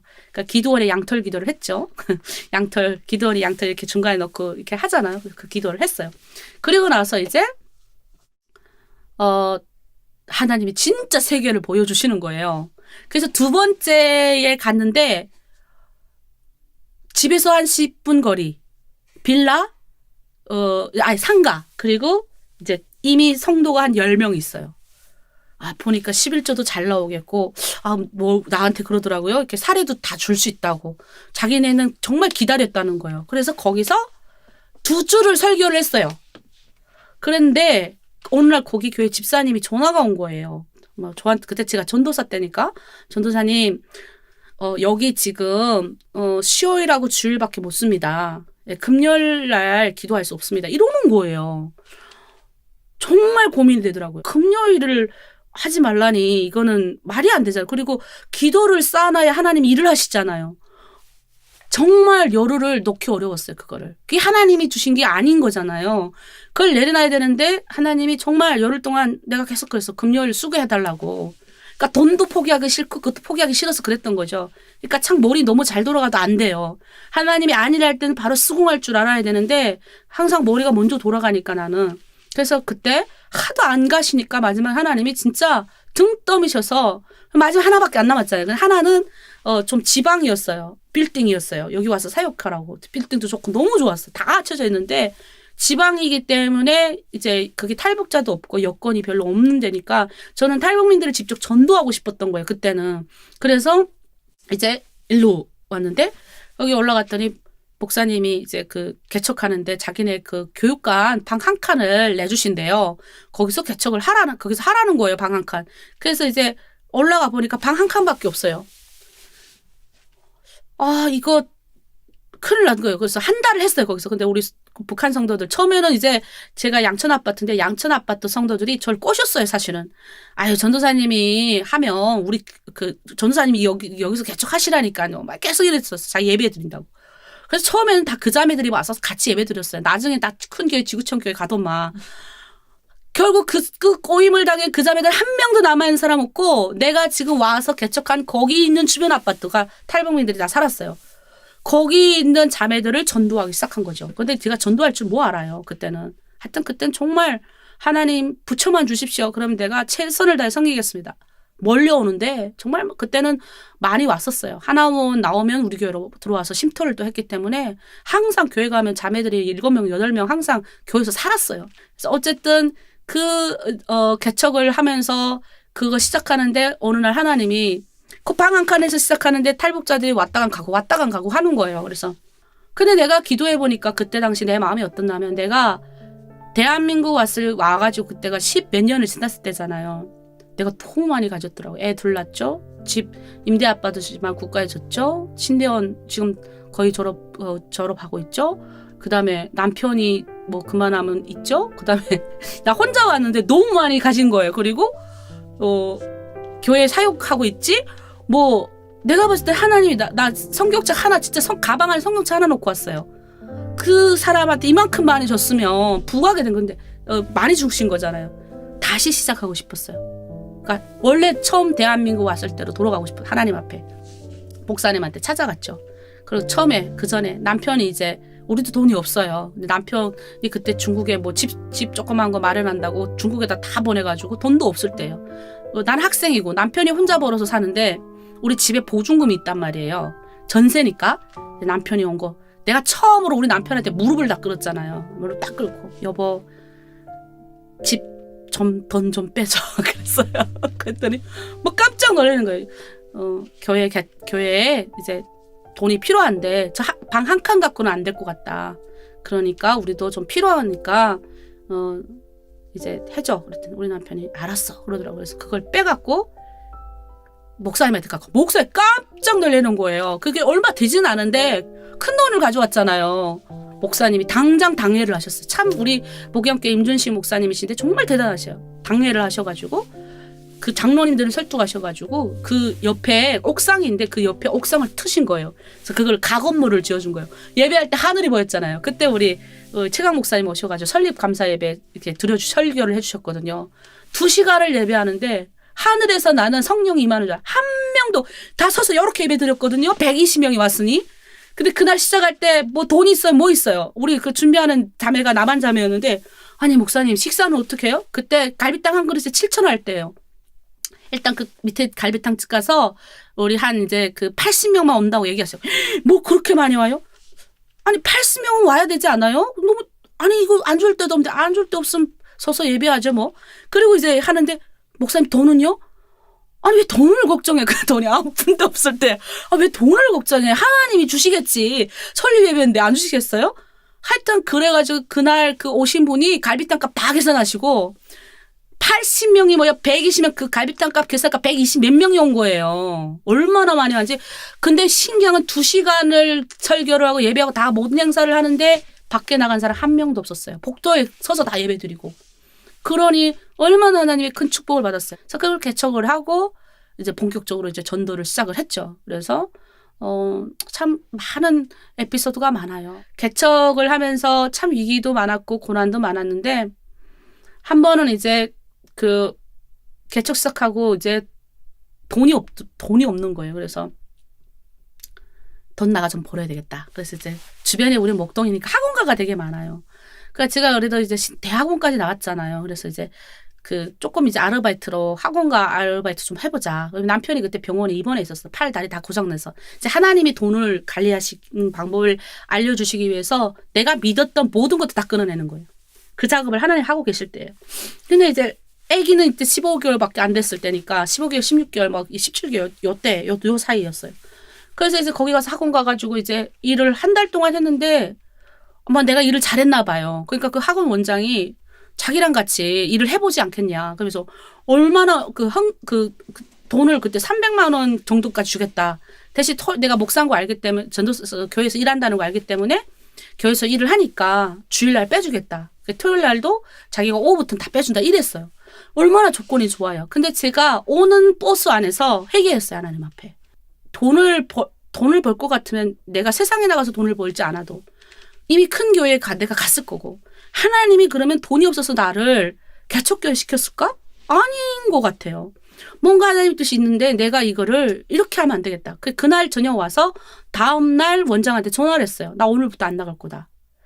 미안합니다. 이렇게 하고 딱 그날 저녁부터 제가 하나님 앞에 기도했어요. 하나님 딱 3년만 하나님 예수님도 3년 동안 하셨으니까 저도 3년 동안 모든 걸 올인하겠습니다. 3년간 돈이 없어도 아무것도 없어도 3년 동안 하나님 제가 헌신하겠습니다. 그런데 성도가 없으면 제가 이거 접고 하나님 제가 원래부터 꿈꿨던 중국 내 탈북민들을 위한 중국에 가고 싶습니다. 그렇게 하고 시작을 한 거예요. 근데 하나님이 너무 큰 복을 주셨어요. 그렇게 기도하니까 하나님이 성도들 엄청 부어줬단 말이에요. 교회 성도들이 부어지니까 한국 교회들이 저 덮는 교회들도 생기고 교회가 좀 커졌어요. 성도는 주일날 꽉 찰 정도로 많아졌어요. 기본적으로 주일날 40-50명은 기본 그 조그만 데 40-50명 꽉 차요. 그렇게 예배를 드리는데 기존의 성도 처음 같이 시작했던 성도와 새로 들어오는 성도들 있잖아요. 둘이 처음에는 이제 조금 사이가 안 좋더라고요. 이게 또 파당을 주장하는 또 사람들이 있어요. 근데 제가 보기에는 저는 목회 경험이 없잖아요. 그러니까 그때 초창기에 서로 잘 달래주면 아무 일도 없는데 가만 내버려 둔 거예요. 3년 되는 해에 교회에서 전쟁이 났어요. 어느 날 교회 오니까 교회가 싹 다 허물어져 있는 거예요. 정수기에 물을 쏟아 놔가지고 금방 판넬을 밑에 전기 판넬 깔아놓은 거 300만 원짜리 한 거를 물이 이만큼 쌓였어요. 철철철철철. 그걸 세워놓지 정수기를. 그거 그대로 놨어. 성도 3명인가 4명이서 경찰을 부르기 위해서 나보고 현장을 보존해야 된다고 그대로 내놨대요. 현장 보존하는 새로 내가 1시간 뒤에 왔는데 그 1시간 동안 물이 철철철철 교회에 다 쌓인 거예요. 생각을 해보세요 한번. 화분이 깨지고 얼마나 힘이 좋은지 옆에다가 선풍기를 붙여놔서 선풍기 가져다 깨버리고. 제가 물을 푸면서 울면서 물 푸면서 그만둘 겁니다. 나 딱 3년인데 잘 됐다. 하나님 그만둘 겁니다. 그만둘 겁니다. 그러면서 그 물을 폈어요. 얼마나 속이 상한지. 그리고 도저히 이 교회에 있기 싫은 거예요. 그래서 지방에 목사 되라고 했던 여자 목사님한테 간 거예요. 거기서 그러니까 목사님 내가 너무 답답하니까 이제 바람 쐬러 나가자. 그러면서 차를 타고 나오는데 그 교회 딱 그 차를 몰지도 않았어요. 교회 이렇게 나오는데 이 오던 차가 나를 받아버린 거예요. 이렇게. 잘 됐다 차라리. 아프지도 않는데 교통사고 났으니까 그 병원에 입원했어요. 근데요. 하나님이 그 병원에 입원했으니까 얼마나 좋아요. 교회 주일 예배도 안 들어도 되고. 우리 교회 그때 전도사님 한 명 남한 전도사님이 있었어요. 그 사람한테 맡겨놓고 차라리 잘 됐다 이러고 병원에 이틀을 있은 거예요. 거기 있는데 새벽만 되면 그 요만한 침상에서 하나님 회개기도 시키는 거예요. 나를 자꾸. 나는 지금 다 저 자매들 잘못, 저 자매 잘못, 성격이 지랄 같은 다 저것들 잘못. 나는 정말 거룩한 목회자. 나는 이렇게 주님의 일을 하려고 하는데, 다 저 사람은 반당반혁명 종파분자들이고, 나는 혼자 똑똑한 사람인 거지. 그래가지고 봤는데 하나님이 거기서 회개시키는데, 눈물로 회개했어요. 그 잘못이 아니라 나를 훈련시키기 위한 하나님의 도구. 나는 하나님께 지금 훈련받고 있더라고요. 그러니 그 자매들이 불쌍한 거예요. 그리고 나는 그 자매들을 하나님 용서하라는 마음을 너무 주더라고요. 근데 우리 북한 분들은 참 정이 있는 게 아무리 나를 힘들게 해도 내가 아프고 쓰러지잖아요. 다 와요. 다 온다니까요. 그리고 마지막에 누가 깨부셨는지 알게 됐어요. 그 주모자 우리 집사님까지 그 자매가 마지막에 이제 마지막 날 오한 거예요. 본인은 또 스트레스 받아가지고 그 다 뒤집어 엎고 내가 아무 말 안 하잖아. 열흘 동안 병원에 가 있었으니까 보통은 이제 전화하고 해야 되는데 근데 그때 이제 전화를 그 며칠 전인가 내가 다치기 전에 내가 전화로 엄청난 쌍욕을 했대요. 근데 나 기억도 안 나. 무슨 쌍욕을 했는지도 기억도 안 나는데 세상에 나는 목사님이 그렇게 욕을 하는 건 처음 봤다는 거예요. 그러니까 내가 10년 동안 10몇 년 동안에 교회 안에 있으면서 다듬어진 거지 나의 본성은 안 바뀌는 거예요. 하나님이 바꾸시니 사람이 된 거지 하나님이 없었으면 나는 얼마나 무지몽매한 인간이 됐을까 가끔 생각하면. 그 자매 와서 그래요. 근데 내가 절대 나 그렇게 욕 안 했다 그러면 아니 했다니까요 목사님. 나는 자기가 무서워가지고 전화 받는데 이렇게 떨었다 하더라고요. 그래서 내가 설마 그렇게 했겠어? 그래서 손잡고 내가 잘못했다고 얘기를 했어요. 자매가 그렇게 교회 다 부수도록 만든 내 책임이지 자매한테 책임 없다. 그리고 우리가 이 땅에 와서 우리가 예수 제대로 믿자. 하나님 믿으면 복 받는다. 근데 이렇게 하는 것은 하나님 뜻에 어긋나는 거다. 그래서 거기서 이제 해결을 다 한 거예요. 그리고 하니까 교회가 붕이 됐어요. 뒤들어 부시고 붕이. 그래서 제가 그랬죠 그날. 다 부신 거는 변상해라. 부순 거를 그거 어떡해. 그러니까 목사님 변상하게 돈 많아요 그 자매. 다 변상해놨잖아요. 근데 우리 교회는 우리 교회 집사님이 그러셔요. 다 가다 엎어놨는데 나중에 우리 집사님이 그래요. 목사님 제가요 살살살살 넘겼대. 살살살살 부셨대. 내가 살살살살 부시는 게 화분 5개 박살내니? 살살살 부시는 게 선풍기 갔다가 박살내니? 내가 그래놨더니 막 웃더라고요. 근데 그날 그 선풍기 에어컨이 넘어진 거예요. 우리 집사님이 가더니 발로 한번 탁 치는데 안 되니까 에휴 하고 탁 때리니까 갑자기 윙 하고 돌아가니까 그 에어컨도 주워온 거잖아요. 그러니까 우리 집사님이 뭐라 줄 알아요? 참 목사님 북한 사람 닮아서 얘네도 참 말 잘 듣네요. 때리니까 에어컨이 돌아가네요. 그러니까 그렇게 우리가 그 조그만 교회에서 신앙생활을 했어요. 여러 가지 쉽지 않은 경제적인 문제도 있었고 어려움도 있었고 하나님이 이 교회를 축복하시고 하나님이 인도하신다는 어떤 하나님께 맡겨버리는 훈련이 된 거예요. 거기서. 만약에 내가 개척교회 10년에 어떤 이게 없었다면 지금도 저는 훈련받고 있어요. 매 순간순간마다 어떻게 제가 이 모든 걸 할 수가 있겠어요. 그러니까 이제 여러 가지 모든 환경 가운데서 지금 이렇게 돌이켜보면 매 순간순간마다 인도하시는 하나님의 은혜가 아니었으면 못 갔다. 저는 그렇게 생각해요. 그래서 지금 생각해보면 다 추억이고 그 한 명 한 명이 그냥 하나님이 보내신 게 아니고 저를 사람 만들려고 하나님 보내셨다.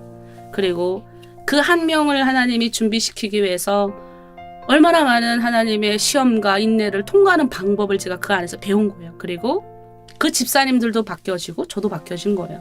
같이 하나님 안에서 바뀌어져가지고 정말 지금은 우리 교회 집사님들 참 훌륭한 집사님들 다 되셨어요. 탈북민들을 사랑하시는 하나님의 마음. 하나님이 왜 탈북민들을 이 대한민국으로 부르셨는지에 대한 하나님의 원대한 꿈. 하나님의 꿈을 꾸는 사람들이 나왔으면 좋겠어요. 그래서 나중에 저 북한에 가서 선교할 수 있는 열방을 향해서 선교할 수 있는 사람이 되게 하는 것이 그런 교회로 되게 하는 것이 우리 기도 제목이고요.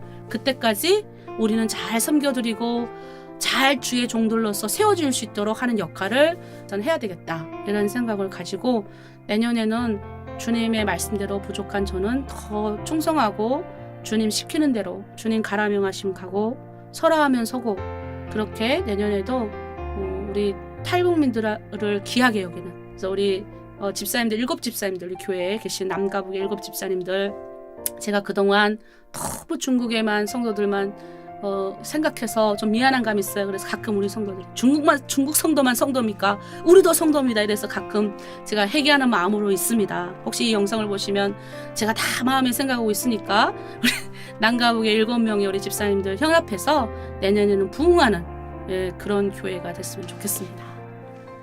항상 금이, 저는 사실 목회할 마음도 교회 개척할 이런 것도 없었어요. 저는 항상 중국에 가서 중국 내 탈북민들을 섬기는 게 꿈이었어요. 그러다가 이제 항상 그 일을 병행으로 같이 하게 된 거죠. 그러다가 그 전에 이제 저희가 구출 사역을 시작을 했었어요. 처음 시작하게 된 계기가 우리 교회 집사님이 있는데, 그분이 이제 한국에 와가지고 우리 교회 집사님이 전도를 했어요. 이게 병원에 가서 전도했네. 병원에 가서 우리 집사님이 전도를 해서 데리고 온 거예요. 근데 그 자매가 계속 제가 기도할 때마다 저한테 그러는 거예요. 목사님, 그 자매는 이제 북한에 중국에 아기를 낳고 북한에 가가지고 그 여자 수용소에 들어갔었어요. 근데 거기 수용소에서 죽는 여성들을 너무 많이 본 거예요. 그래서 죽기 전에 자기가 중국에서 낳은 아이들, 그 아이들을 너무 그리워해가지고 그 하는 여성들에 대해서 저한테 얘기를 하는 거예요. 그리고 우리 그 집사님도 너무 고생해가지고 한국 와서 암 걸리셔가지고 지금도 이제 좀 회복이 되셨는데, 그 이야기를 하면서 거기서 10명이 들어가면 살아나온 사람 3명밖에 없어요. 그 3명 중에서 24살짜리 아이가 또 자살을 한 거예요. 그 강을 건너다가 또 잡히니까 화가 나서 자살 그 약을 먹고 죽었대요. 그러니까 결국 2명이 오신 거예요, 한국에. 그래서 그 이야기를 저한테 하는 거예요. 그래서 제가 그때 처음으로 하나님께 기도를 했어요. 하나님, 중국에 이런 아이들이 있다고 그러는데 저는 어디 있는지도 모르겠고, 하나님이 허락하시면 이런 아이들을 우리가 찾아가서 우리가 선교하고 싶습니다. 했더니 그때부터 그런 사람들만 또 와. 진짜 하나님이 기도만 끝났다면 무슨 약속이 난 것처럼 막 오는 거예요. 그래서 그 일을 시작하게 된 거예요. 그래서 그런 사역을 하면서 중국에 많이 다니다가 처음에는 이제 그 아이들을 위한 그 아이들을 위한 그 과화원 사역을 했어요. 과화원 사역. 그래서 우리가 바자회도 하고 모금을 해서 직접 그 아이들을 이제 헌신하기 시작한 거예요. 근데 때가 되니까 중국 측에서 이 아이들은 우리 아이들이다 이래서 고아원에서 다 데리고 갔어요. 그래서 우린 저 사역이 없었잖아요. 그래서 이제는 그만해야 되는가 보다 했는데, 그 타이밍에 한 마을의 여자가 한국으로 온 거예요. 근데 그 자매가, 목사님, 우리 마을에도 엄마 없는 아이들이 너무 많이 있습니다. 그러니까 목사님, 우리 마을에 좀 가주세요 하는 게 계기가 된 거예요. 그래서 그 마을에 갔더니 절반이 왔는데도 절반이 북한 여성들이 그 안에 있는 거예요. 그 가정이 무너질 것을 염려해서 브로커가 안 된다는 것도, 이 여성들을 한국에 오고 싶어하는 여성들한테는 무조건 아이들 같이 오는 조건으로 받았어요. 그러니 그 2배가 들어가는 거예요, 돈이.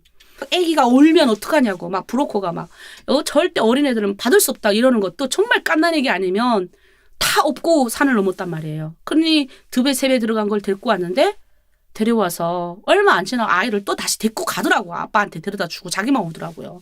그리고 여기서 자기는 다시 결혼을 해. 그걸 보면서 제가 마음이 무너졌어요. 이건 아니다. 그러면 회의감.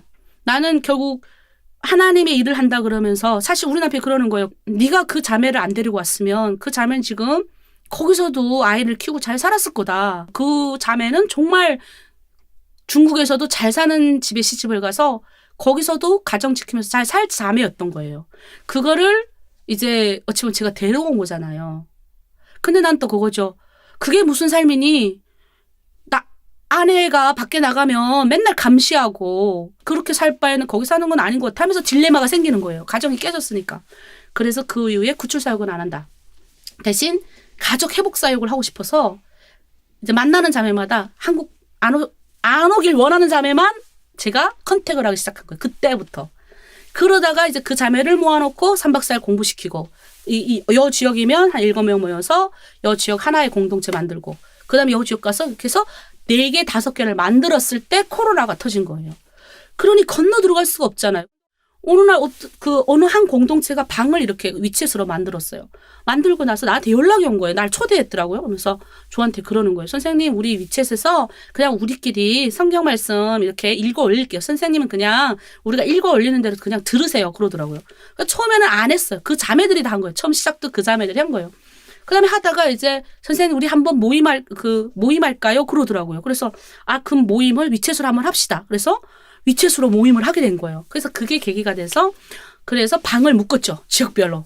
그래서 5개 생긴 거예요. 그래서 여기 이제 그 하루에 2장씩 이렇게 읽고 일주일에 10장 읽고 그다음에 이렇게 토요일하고 일요일은 우리가 말씀을 올려주고 음성으로 올려주고 이런 식으로 하다가 어느 날인가 이제부터 모든 선교사님들이 다 들어오다 보니까 중국에 우리 지역에 들어오는 사람이 계속 늘어나기 시작한 거예요. 이게 그냥 그러면서 늘어나기 시작하니까 받을 수밖에 없는 상황이 되면서 한 148명까지 쫙 올라갔었어요. 한 개 방에 막 10명, 9명씩 막 이렇게 늘어났죠. 그러다가 이제 거품이 빠져요, 이제. 왜냐하면 성령이 있는 게 어렵거든요. 그래서 지금은 쭉 줄었어요. 쭉 줄어가지고 이제는 좀 제대로 가는 사람만 해주자. 그래서 우리가 그 다음에 이제 말씀을 나누다 보니까 그러니까 아이가 엄마들 다 아이 걱정 막 이렇게 하는 거예요. 그리고 경제적인 어려운 걱정 이렇게 하더라고요. 그래서 아이 한 명당 우리가 한국의 후원자를 1명 묶어서 주자. 이래서 사실은 아이 후원자 1명을 붙여주기 시작한 거예요. 그런데 하나님이 폭발적으로 막 붙여주기 시작하면서 이게 늘어나게 된 거죠, 사역이.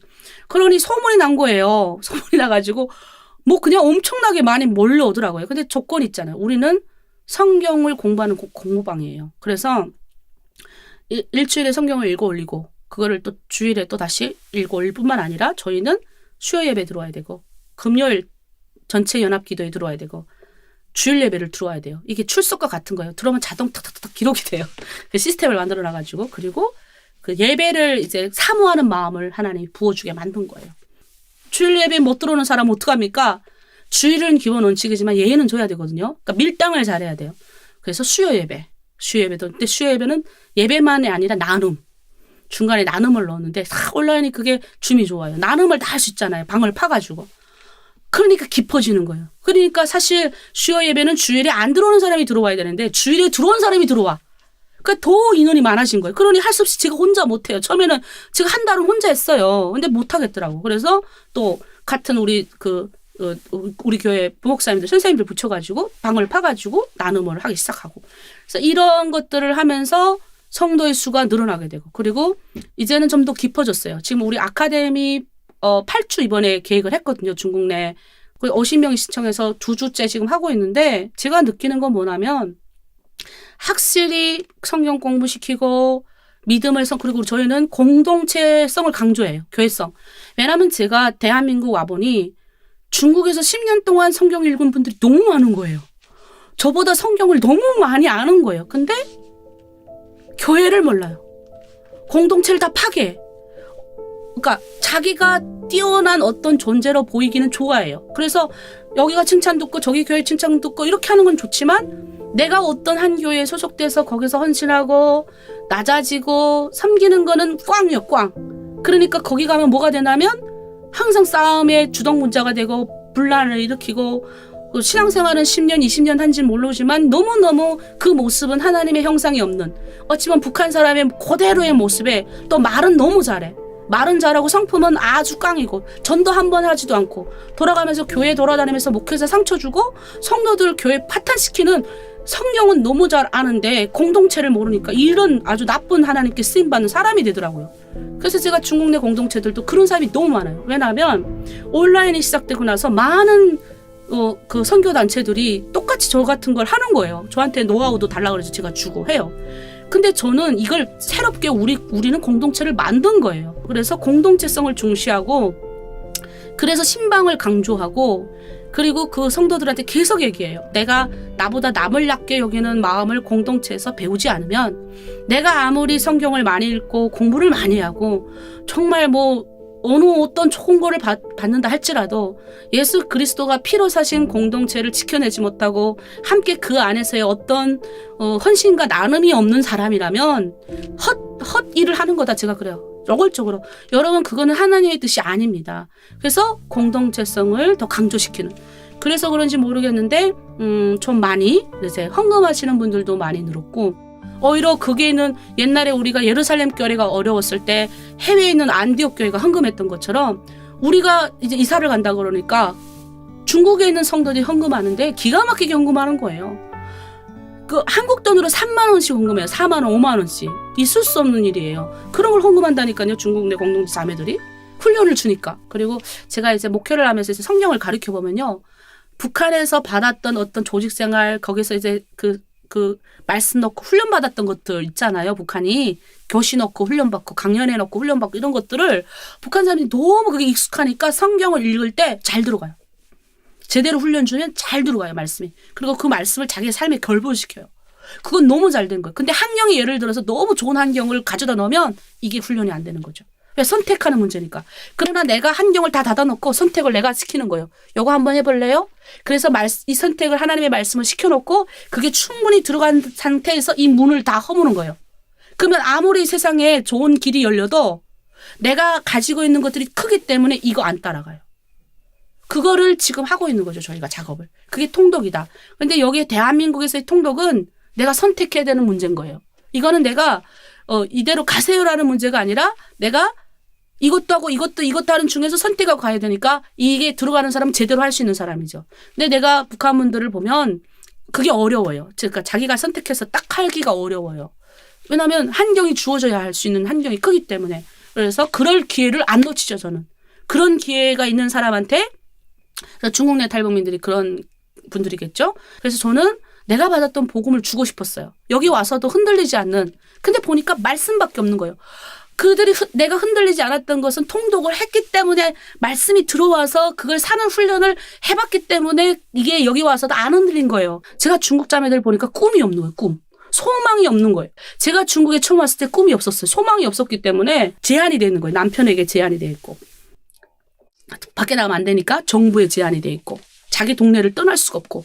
이런 사람들을 저희가 찾아내요. 그래서 똑같이 시켜요. 통독을. 1년 되고 2년 되고 3년 되고 지금 놀라운 변화를 경험해요. 지금은 다 나이가 드셨는데도 북한에 복음 전하는 꿈을 꾸는 거예요. 이거는 내가 한 것이 아니라 우리는 그냥 그 역할을 그냥 던진 거고 말씀을 읽으면서 그들이 찾아낸 거예요. 하나하나씩. 그게 무슨 꿈을 꾼다면 작은 것부터 남편을 사랑하는 꿈, 가족을 지키는 꿈. 7년 전에 만났던 사람들은 지금 거의 리더들이 됐어요. 그래서 똑같이 제가 하던 대로 하는 거예요. 근데 이제 여기를 오세요, 따라오세요 해놓고 언젠가 하나님 이걸 허물 거예요. 이런 어떤 중국에서의 국적 없이 살아가는 이런 환경을 허물고 북한 중국 내에 있는 탈북민들을 언젠가는 하나님이 북한을 복음화 할 수 있는 어떤 앞장설 수 있는 사람으로 만들 때 이들이 분명히 역할을 할 거라고 저는 생각을 해요. 그러면 그때는 주변이 열렸으니까 어떻게 해야 되지? 그럼 그때 자기가 배웠던 것들을 가지고 하나님의 말씀을 가지고 선택을 할 거예요. 그리고 성령이 그 말씀이 그 안에 있기 때문에 인도하실 거예요. 근데 처음에 다들 이렇게 얘기하죠. 온라인으로 하는데 과연 인격적인 예수님을 만날 수 있습니까? 그거는 못 해본 사람이 그렇게 얘기하는 거예요. 하나님은 이런 온라인 시대 때 시공간을 열어주신 분이에요. 그래서 어제도 우리가 아카데미를 했어요. 어제 이제 2주차를 우리 8주차에서 2주차를 했는데 한 자매가 이런 어제 주제가 나는 죄인인 건가? 나는 누구인가? 나는 죄인인 거에 대해서 한번 나눠달라라고 얘기를 했더니 한 자매가 그러는 거예요. 이 자매는 북한에서 고등교육을 받고 왔어요. 근데 중국 왔더니 남편이 어때요? 시골 동네에서 초등교육도 못 나온 거예요. 그러니까 항상 무시를 했대요. 뭣도 모르고 아무것도 모르는 이 시골 동네로 와서 내가 이게 뭐 하는 짓인지 모르겠다고. 그렇게 해서 지금까지 살았대요.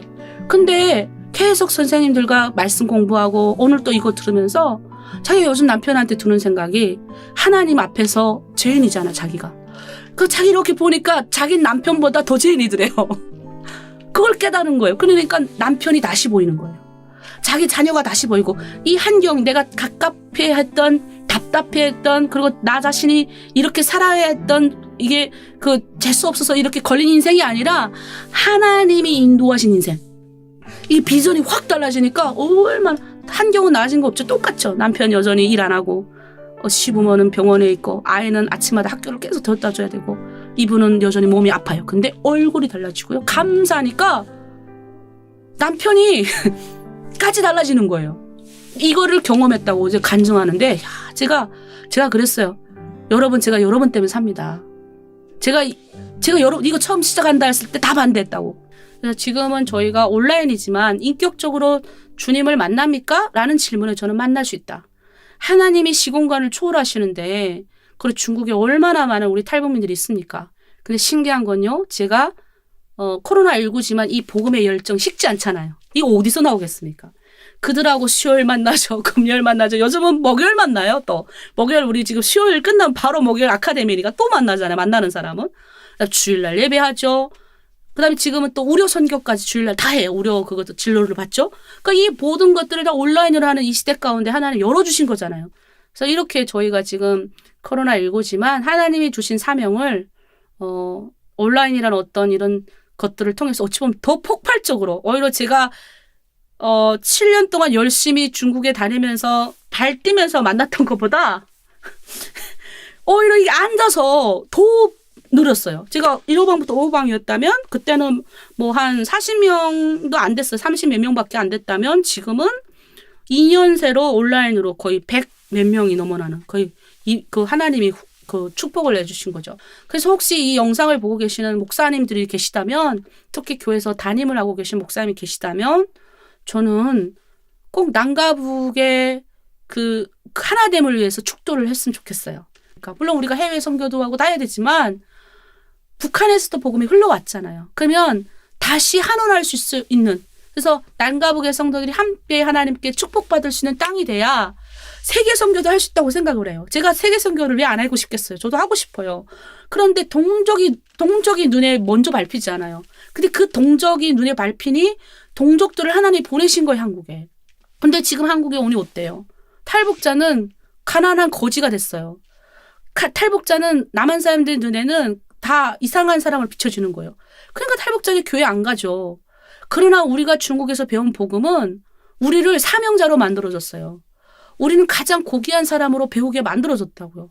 가장 멋있는 사람으로 하나님의 피난받아서 나왔지만 가장 하나님의 멋있는 사람으로 키워준 것이 이런 최강 목사님과 같은 선교사님들이 한 번도 우리를 너희는 이렇게 무시당하고 이런 존재로 보지 않았기 때문에 거기서 복음의 사명을 받을 수가 있었던 거예요. 근데 한국에 오니까 어때요? 교회 갔더니 그냥 구제 선교의 일환으로 북한 선교가 떡 있고 그냥 돈 헌금하고 이런 식으로 그러니까 오죽하면 차라리 한국 사람으로서 세상 가운데 살고 내가 말 안 하고 가만히 있으면 한국 사람인지 다 한국 사람인 줄 알죠. 북한 사람 젊은 애들이 금방 말투 다 고쳐요. 저도 처음에 내가 한국 사람입니다라고 말을 하니까 북한 사람입니다라고 말을 하니까 알았지. 나는 오히려 우리 교회 온 집사님들이 그래. 어떤 교회 분들이 오시잖아요. 우리 교회. 그러면 목사님 북한 사람이 누구예요? 물어봐요 나한테. 그럼 찾아보세요 하면 아니 남한 형제를 북한 사람이라고 가르치고 북한 사람을 남한 사람이라고 가르친다니까요. 남한 분들이. 그렇잖아요. 그러니까 이게 여기 온 남한에 온 귀한 우리 탈북민들을 사명자로 세워줄 수 있는 교회가 많아져야 통일이 됩니다. 근데 사명자가 아니라 여전히 구제 대상. 교회 기름 몇 병 오니까 기름 몇 병 주고 쌀 몇 포대 줬으면 우리는 북한 선교했습니다. 하나님이 과연 기뻐할까? 쌀 몇 포대, 기름 몇 병은 복지재단에서도 합니다. 요즘 얼마나 한국의 복지재단이 잘 됐는데 근데 교회 안 오잖아요. 교회 안 온다니까요. 그렇게 국정원에서 60%, 국정원에서 90%, 하나원에서 60%의 한국 와가지고도 신앙생활 그렇게 열심히 하는 자매들이 교회 가니까 나 같으래도 그러겠어. 내가 만약에 예수 복음 제대로 안 만났으면 나 교회 안 갔을 것 같아요. 아니 나를 우습게 여기는데 교회 가면 구제 대상으로 취급하는데 차라리 세상 나가서 열심히 돈 벌어가지고 번듯한 집 하나 사고 그래서 그냥 일반적인 한국 사람으로 사는 게 낫지. 내 자녀들을 위해서라도.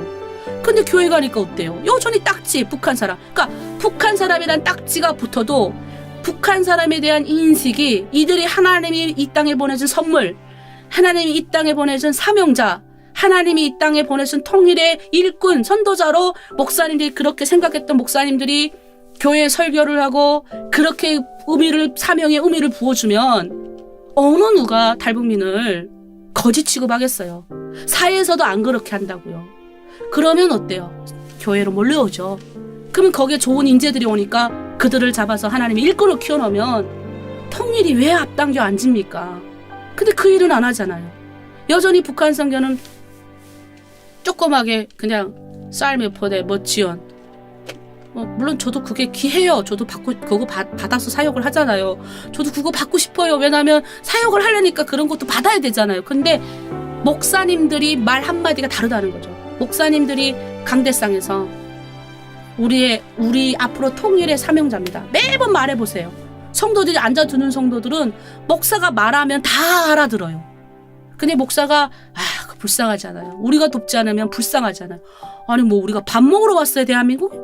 물론 밥 먹으러 이런 말하면서 정근데 밥 먹으러 온 건 맞아요. 평생 밥 먹고 살아야 되니까.